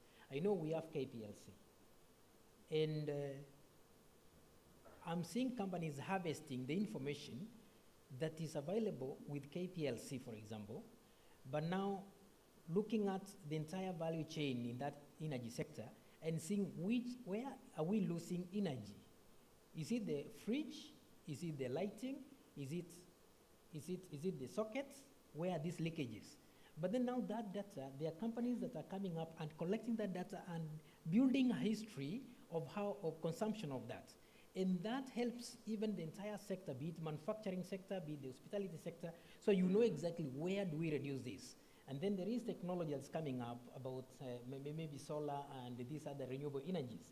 So all that comes to really assist our country to reduce the cost of operation and be able to be competitive to access the export markets that we are all targeting. And finally, I know that COVID came. And I want to give that example because I know most of our corporates and the MSMEs really benefited from that because we were restricted from movement. And that's where data comes in, very, very, very important. We were restricted from moving from one region to the other. But technology came in, data was shared across, and there was e-commerce really that was put at its best, not only in Kenya but across the world. And that is the essence when each and every individual realized why data is important, because you could not supply without getting that data. And I really want to thank Safaricom for giving free data for students who are learning and other micro and small enterprises. So that is exactly what we're looking at practically. How do we now demystify that this data is for the corporates, is for the big organizations, is for the elite, and not for everyone else? And that is the purpose of, that's what we are saying, that yes, let's also refocus on making this data readily available. In the morning, we're talking about infrastructure in the rural areas, in the grassroots, so that we reap from the economies of scale, and each one of us benefit from the same. Thank you so much. Okay, thank you, Samuel. What I pick from Samuel is that because he promotes businesses in Kenya and abroad, Kenyan businesses, the last example he gave about e-commerce, it's very relevant. With COVID, most restaurants actually had to go into home delivery. And I'm sure most of us may have ordered some food to be delivered at home. And it's a sector that actually boomed and gave jobs to border borders and other players in that market. But now from a data protection point of view, as you order your food and it's delivered at your convenience to your house, what you have actually done is tell the border where you live.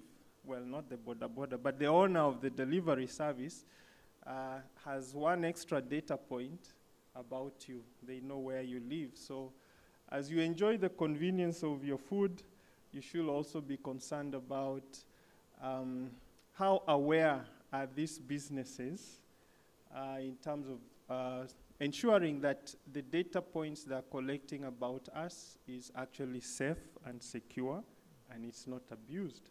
And I think this is the right time to introduce my last panelist, Joseph Madenge. He's the COO of Serianu. He'll tell us what Serianu does and then give us his insights on the Data Commissioner's speech. and what he feels about the current environment in the data protection and security side. Over to you, Joseph. Thank you, Walubengo. It is certainly a pleasure to be here this afternoon. To my panelists as well in the conversations that we have started. For those of you who know what shift work is and understand the concept of night shift, graveyard, that's where you are right now. Oh, they need to stretch. After lunch, and you're struggling to stay awake and look for who is attacking the environment. So this is what I do. Let's stay together for just a bit. Siriano is a cybersecurity services company. We offer managed security services. There's a lot of quality stuff that Madame spoke today, and I'll just use some of those quotes to throw them out. One of the things that I liked that you said was, life is understood backwards, but lived forwards. I'll put it in context. Siriano, we do research. That's one of our key things. We have done a report every year that focuses on different concepts around cybersecurity. Last year, we talked about data protection. I'll give you 3 statistics. Tuesday afternoon, here I am talking maths. 45% of the people who took our survey did not understand what the Data Protection Act means to them. 70% collect some form of PII, personal identifiable information. Well, these are huge numbers. It's the law of the land. You know it's going to impact you, but you have no clue how it will impact you. I want to spend some time talking about what we have just described. Look, in this day and age of information, we are leaking data whether we like it or not. How many of you watch YouTube? How many of you get your news online? Have you noticed how one YouTube video leads to the next one of the same context? How many of you on IG? I like telling my kids I'm on Facebook and they tell me, don't say that again, Daddy. Instagram It leads one to another. So whether you like it or not, you're leaking data. So here is the opportunity. Yes, data right now is a gold mine. Safaricom and a few others have told us here in the morning they could be able to tell, I don't know if they're doing this, where you're stuck in traffic, in what direction you're going to, simply by consuming the data consumption that you're doing. Let's turn it to our advantage, right? This thing is a gold mine. We have to find ways to derive the information out of it. And here comes the data protection law, because now whoever is collecting this data needs to be compliant to certain pieces of things about it. One, and again, Data Commissioner will be able to correct me on this one, you are able to access what somebody is collecting about you. So, if Glovo is collecting information about where you live and what you order, ideally, you should be able to access that information. Yeah. Right? If, for example, you went out with your family to a dinner restaurant, or you went out with your friends to a bar, and that bar the next week starts sending you messages about upcoming happy hour. How many people have gotten those things? How annoying are they? You should be able to tell that person, please delete that. I don't need it. It has nothing to do with me, right? So there's opportunity here, people. Big glaring opportunity. Remember, on one hand, we are not going backwards. We are not going back to paper and pen. If you can sit in your house on a Saturday afternoon and order your groceries, on a Tuesday night and order dinner, during a party and order for drinks, this is our reality now, people. Let's find a way to maximize on that opportunity. As mentioned, we as Siriano, we look for ways to maximize your information assets in a way that you're able to make key decisions around it. So part and parcel of being compliant to this law, and I know this is my last minute, is to, one, understand what data you as an organization, you as a government agency, you as an NGO are collecting about your various clients, staff members, and so on and so forth. What is subject to the law, and what decisions is hidden in there, what information is hidden in there that can fuel you to the next level. Thank you, Joseph. I think that's why you are last. You really brought the act to life. What he mentioned about the people delivering food to your doorstep, they, of course, now know where you live, but One of the things the Act does for you is to empower you. You now have a right to know what they know about you. Okay, so it's no longer that they are collecting data about you without telling you, but now it's one of your data rights to demand from them that they provide you access in order to understand what other things have they collected about you. So the Act gives the citizens certain powers that were previously not there. Just checking the time, we only have 15 minutes, and now I'm ready to open it to the floor. If you have some questions for the panelists and even the data commissioner, this is the time to bring them forth.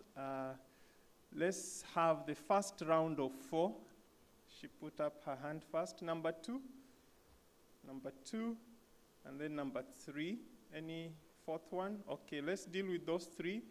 Just give us your name, maybe organization, and the question you're addressing to either the panelists or the data commissioner. All right.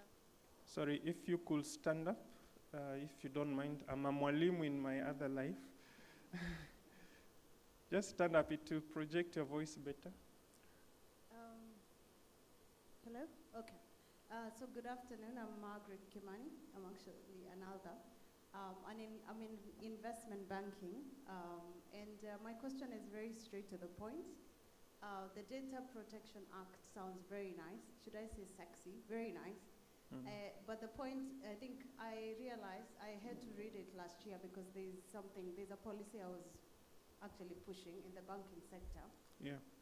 And I realized even that internally, even the people that are obligated with the data, the analytics, are not aware. And now on the opposite side, what is happening is that when we want to push certain agendas, and specifically, for me, I was looking at the supplier diversity, and then what happens on the opposite? So when you go to lobby for a certain policy to be changed, people are telling you that the Data Protection Act does not allow us. So I think we are using both sides of the coin, which is not right. Secondly, on the very first point, I feel that the awareness is lacking. Us guys here in the room, I don't know how many people have read it specifically. If you ask people to raise their hands, you know, and I think my colleague earlier on asked a question he's from Copycat. He asked the question of, yes, it sounds very nice in this room, but I think we need to do some more awareness. What my youth say that qua ground, things are very different. Very different. And even at senior management, yeah? So that's my question. What are we doing about it? Okay, there's a question on awareness. I think maybe data commissioner may respond. We had another question there. Number 2. Good afternoon, everyone. My name is Mukunya Muko. I'm with Oracle Technologies. My question is to Madam Kasait. We normally give our ID numbers, mobile numbers in any establishment that we go to. What would be the guidance in terms of that data and how that data should be handled and dealt with? Okay. We give out our IDs all over the place. What is the guidance on that? There was a third question on the back left. Good afternoon. My name is Francis Tumuti from the Francis? Yes, Tumuti. Okay. From the NGOs Coordination Board.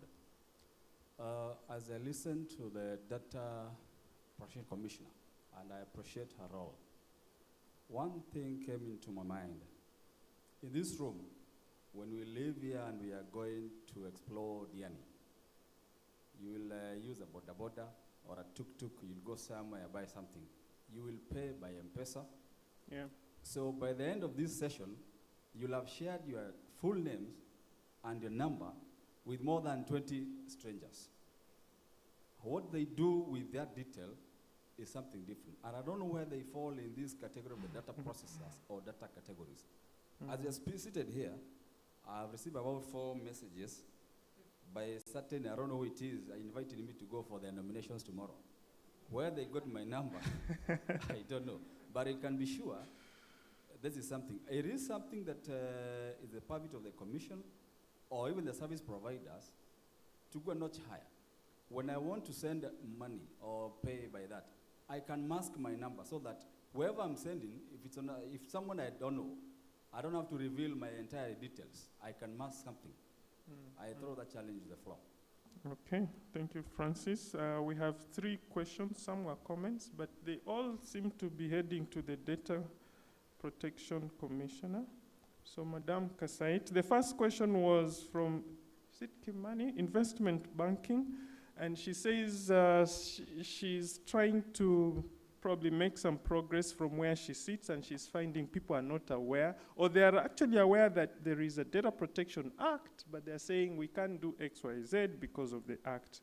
Then the question from Oracle, I didn't get his name, but he was saying we are leaving our IDs all over the place. What is the position with that? Should we perhaps refuse to leave IDs, for example, at buildings?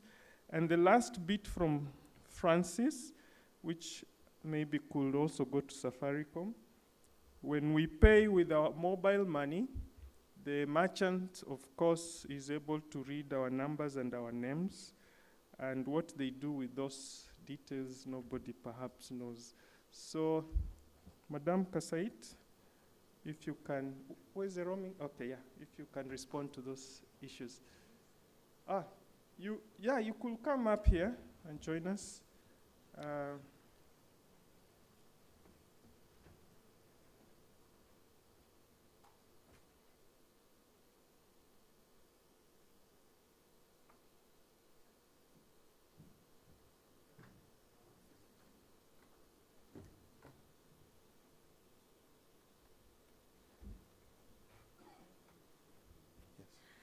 Thank you for the questions. This is a question we often hear, and I'm very happy that today I'm joined. I know that GIZ is in the room.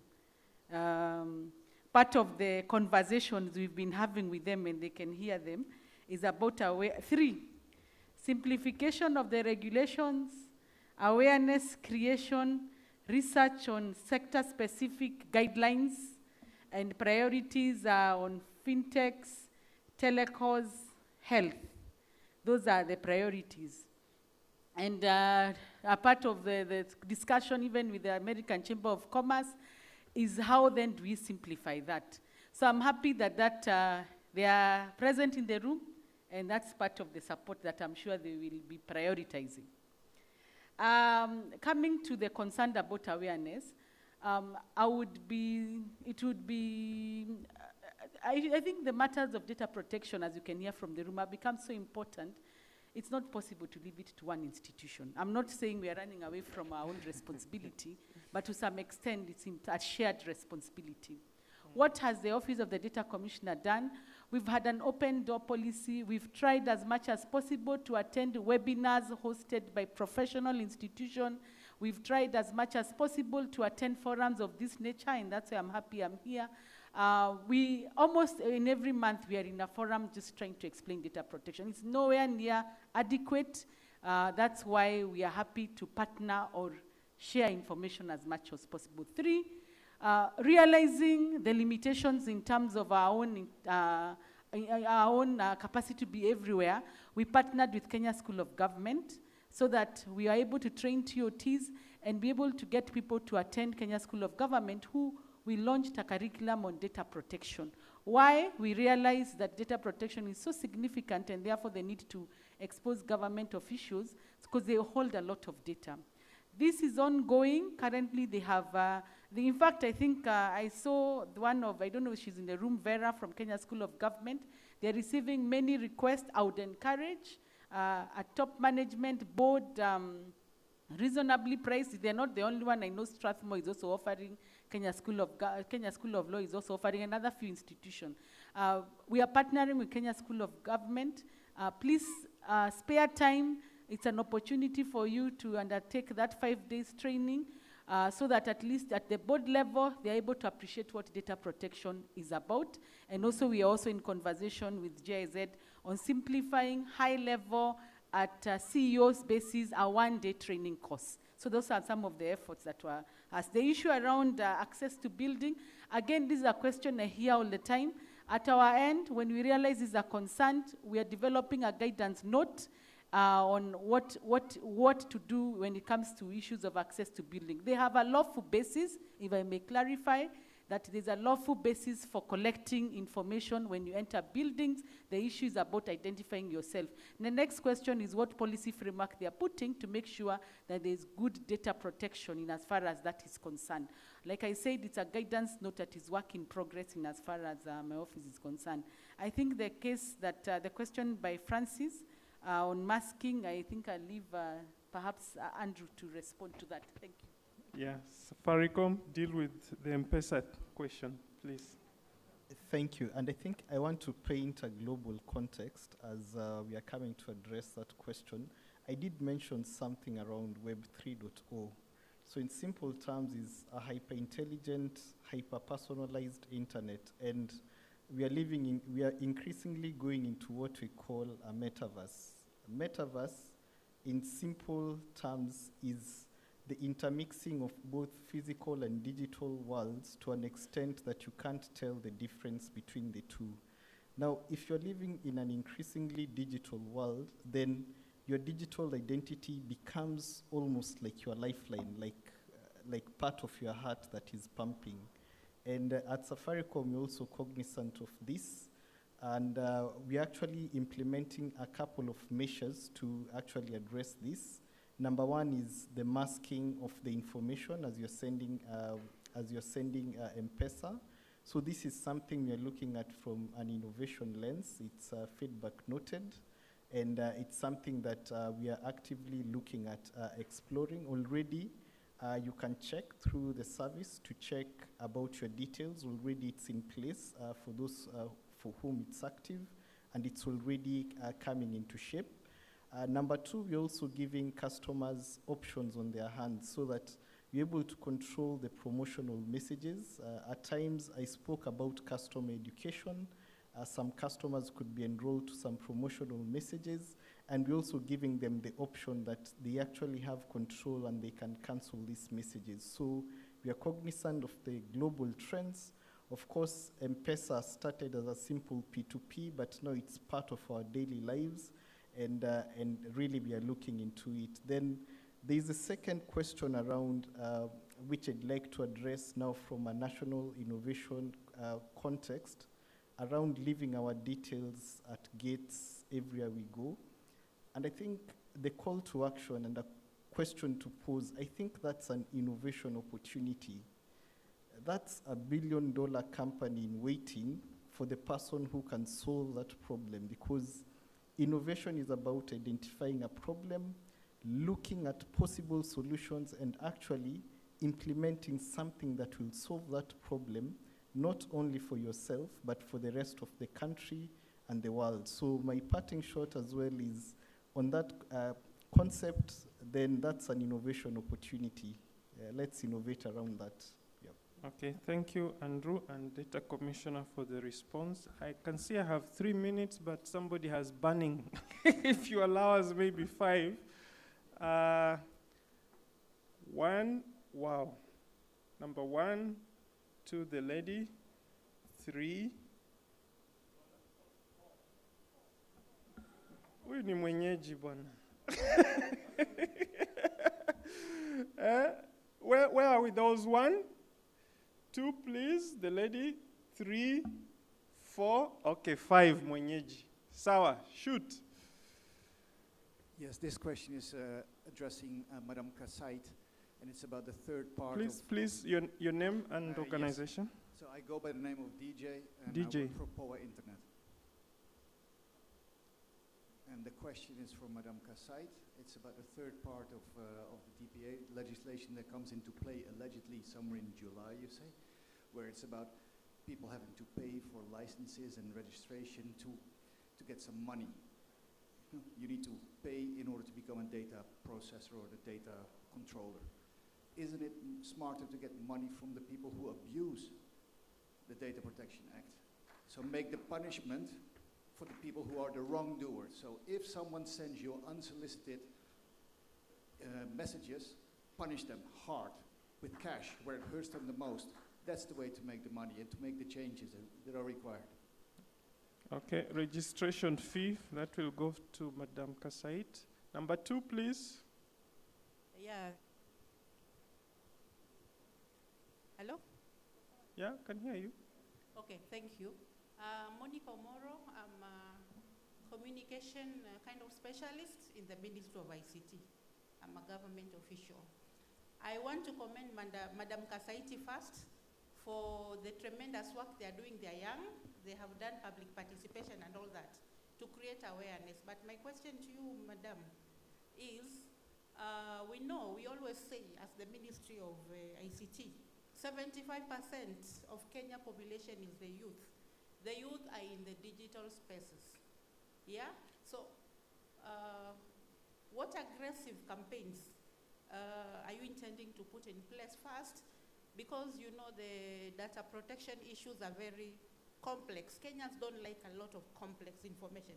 So to hit the youth in the digital space with some kind of simplified. Because we know for a fact, many people here maybe do not know. You breach that act, the penalty is dire in millions. But how many of you do you know? You don't know that. So they go ahead threatening people and all that. So my direct contribution would be maybe what kind of direct, aggressive media strategy are you planning to put in place? One, to simplify those issues to reach the youth and the targeted people. And as well as Data Protection Act, apart from the media campaigns, maybe you could also, the media itself, there are many strategies involving the media. We can have stakeholders and all that. We can train people in the Kenya School of Government and all that. But if you involve the media, particularly editorial-wise, not advertising-wise, because you know advertising is expensive, the message will go out. So just a contribution, not really a criticism. Thank you, Madam. Please, next, number 3, keep it short and quick. We've run out of time. Yeah, just go for it. My name is Clive Asande from Strathmore University. My question is in regards to exposure internationally, because we live in a global village. Does the data protection also covers internationally? And I know it's an unfair question, but what's your view in that? Does the Data Protection Act cover internationally or only? Does it mean in terms of foreigners in our country or Kenyans abroad? No. Internationally, Kenyans exposed to Facebook, and there's a lot of content that we share there. Okay. Thanks. Yeah, number 4. Thank you. My question goes to the Commissioner. My name is Chris Arunga. I'm a risk management practitioner. And I'm just going to be direct. If I owe you money and I have not paid you, and the Data Protection Act expects that you basically get my consent to process that data, what it means is that then what does it do to other lenders who do not know that I've not paid you, but I cannot, you can also not share that information with them because I have to give you consent, and basically I can't give you consent. Say it differently, if for example somebody is sick, he has a disease that can impact on another person's life, and you see that person with another girl, and you go and whisper to them that you know what, so-and-so is having a contagious disease. Have you breached? I need your personal opinion because this is very important for practice, particularly actually the British Data Protection Act, because we are aware that our Data Protection Act is a derivative of the General Data Protection regulations. The British Data Protection Act has actually included legitimate interest. That if you have a legitimate interest, then you as a data processor can process that data without the necessity of getting consent from the user. So I just need a personal opinion. I know most probably it might not be in our act, but then What does it mean? Do we need to do something on that? Thank you. Okay, thank you, Chris. Talking about sharing of personal data, does our Act provide for that? Finally, number 5, go for it. Thank you. My name is Michael Odhiambo from the ICT Authority. I was really itching to ask this question, and this question really is to most of the multinationals we have sitting here, because we are talking about data protection, and so I felt I need to ask this on behalf of probably most of my colleagues in government and probably even in private sector. Yeah. Now we engage with people like Oracle, Microsoft, AWS, so forth. And we know that data protection, or rather a lot of these laws are, it's anchored in law. Yeah. And as we're talking about data protection, that's resident in Kenya. Now my question is, we as consumers in Kenya, hosting data in Kenya, I could have a MNC product, but I have the data hosted in Kenya. But even as we go to sign on contracts between ourselves and the multinational, why can't we have a conversation about the law that we're supposed to use for that contract then to take precedence? Because half the time it's always based on the US law, based on the UK law, the data sits here, we are the users, so I think we need to have a conversation around that, because sometimes the ideas are good, the solutions are good, make sense, but then we get stuck at the legal part of this. So I just think that that's one of those things that we need to get clarity on. The second one is really, and I don't know whether this is more for the regulator or for the data protection office, but I'll ask nevertheless. In a lot of the industries, I'll look at probably in the tobacco industry, an advert will run, and then at the end of the advert you'll hear, smoking can be hazardous to your health. Yeah. There'll be an advert on beer or wherever it is, but drinking is Some not caution. for under 18 and all that. Yeah. In this industry of ours, where do we have this, for user protection, so that then, even as I am providing a service, we are obligated to make or create awareness for all our users. For example, as you use this SIM card, if you're below 18, it may run you broke. Something. I mean, that's just an example. But I think there's a need for some user awareness in this industry, so that then our end user is protected. Now, as to whether that is for the DPC or the regulator CA, I do not know, but it's a conversation that I hope we will have at the point of this. Thank you. Thank you. Thank you. We've actually run out of time, so all questions went to the Data Commissioner. I have other panelists here. We should have made them work harder, but these questions are to you, Madam Kasait. The first one, registration payment. Why do we need to pay for registration when we can penalize the offenders instead? There was a question on youth awareness, I think related. Then there was a question on the territorial coverage of the Data Protection Act. Then Chris was talking about sharing personal data.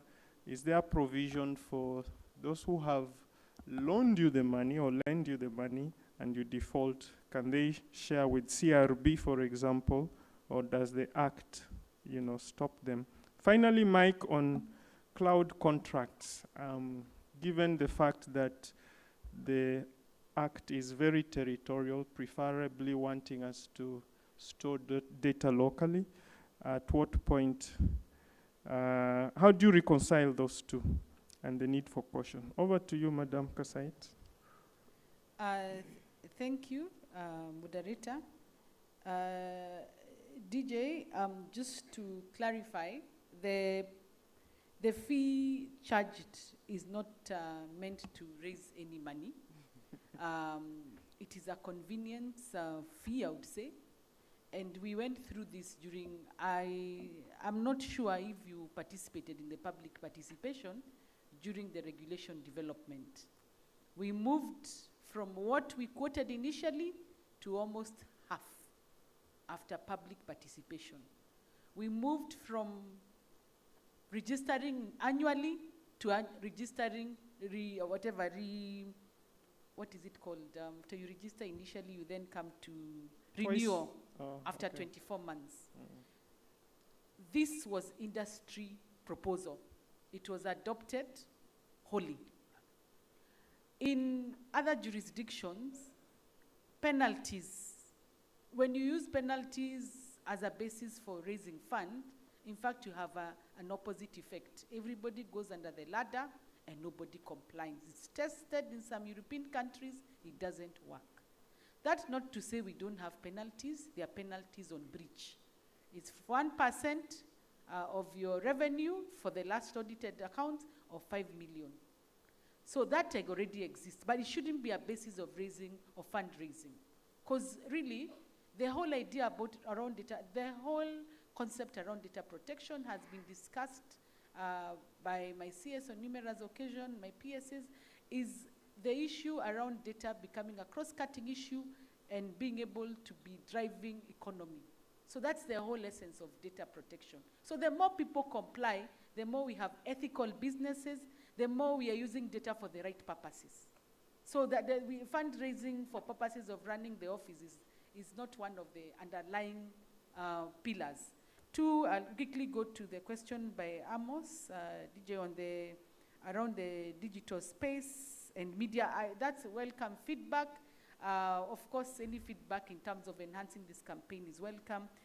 Said, on the question around whether we have extraterritorial jurisdiction, that's why under the Act we have the power to collaborate with other enforcement agencies. That we have, as long as you're processing data for Kenyans or Kenyan residents, then we have that power to actually collaborate with other institutions.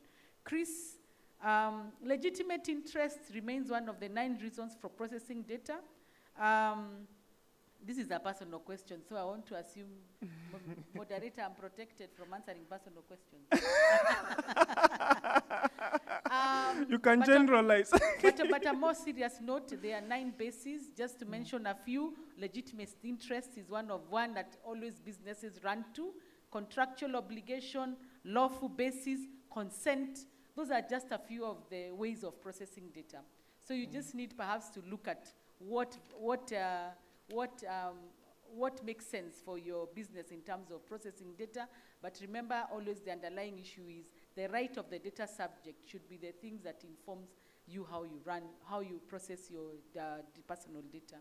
And the last question, the last question is Michael. I think it was more of a comment, so I really need not comment. But I like the proposal. I see fintechs and banks run that.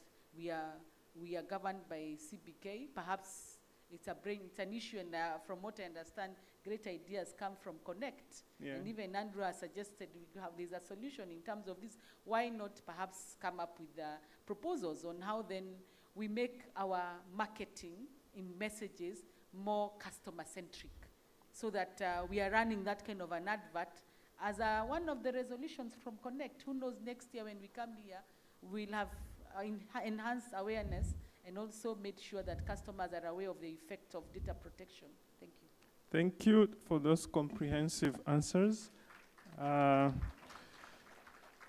There's one on cloud. Do we have Amazon? Oracle, yeah. Oracle also does cloud business. There was one on cloud. Do you expect, how do you deal with that? Cloud contracts vis-a-vis the Data Protection Act? Very quickly, because I've run out of time badly.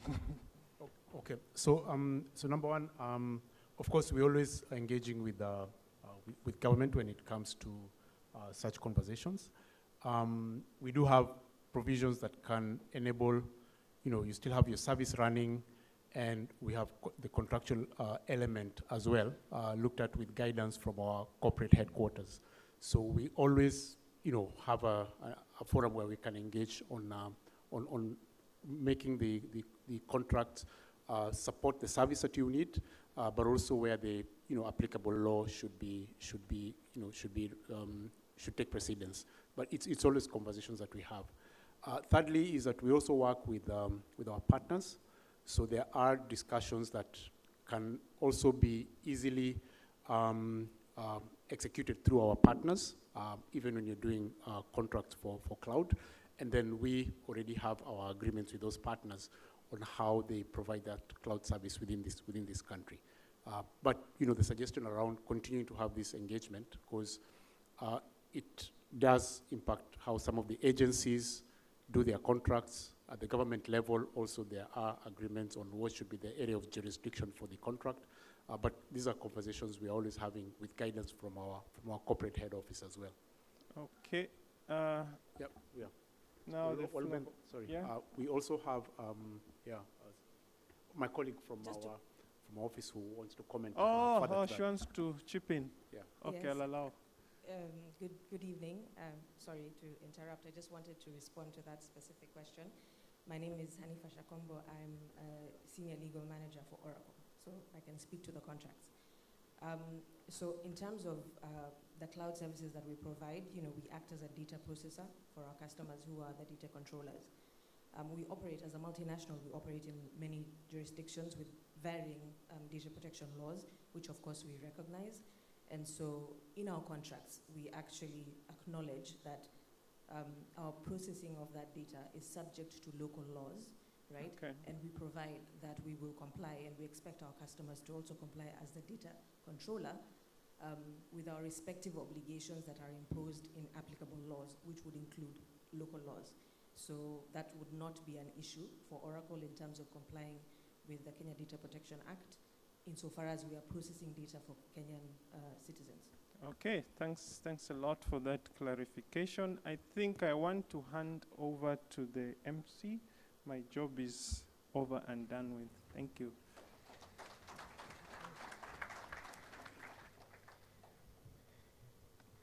Fantastic. One more round of applause for the moderator, John Walubengo. Clearly a topic that is generating a lot of reaction. I can remember just after the 2017 general election here in Kenya, in 2018, Cambridge Analytica was a hot topic for obvious reasons. And so that's why this conversation cannot stop past this room.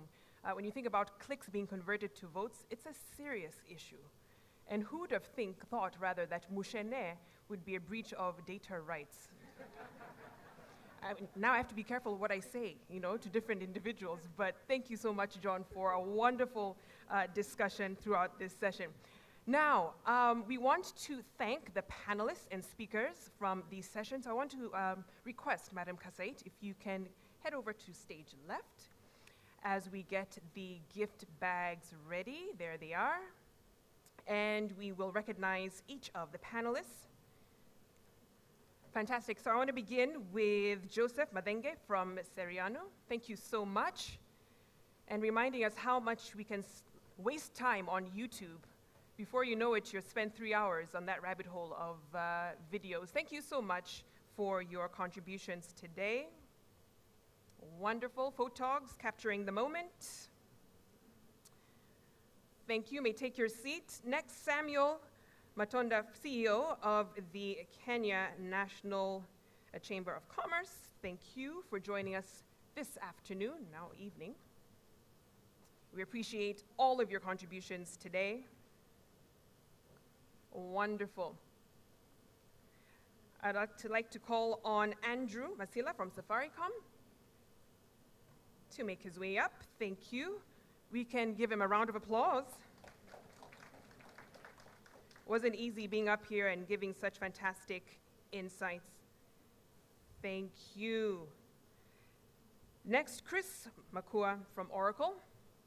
Round of applause for him. Thank you.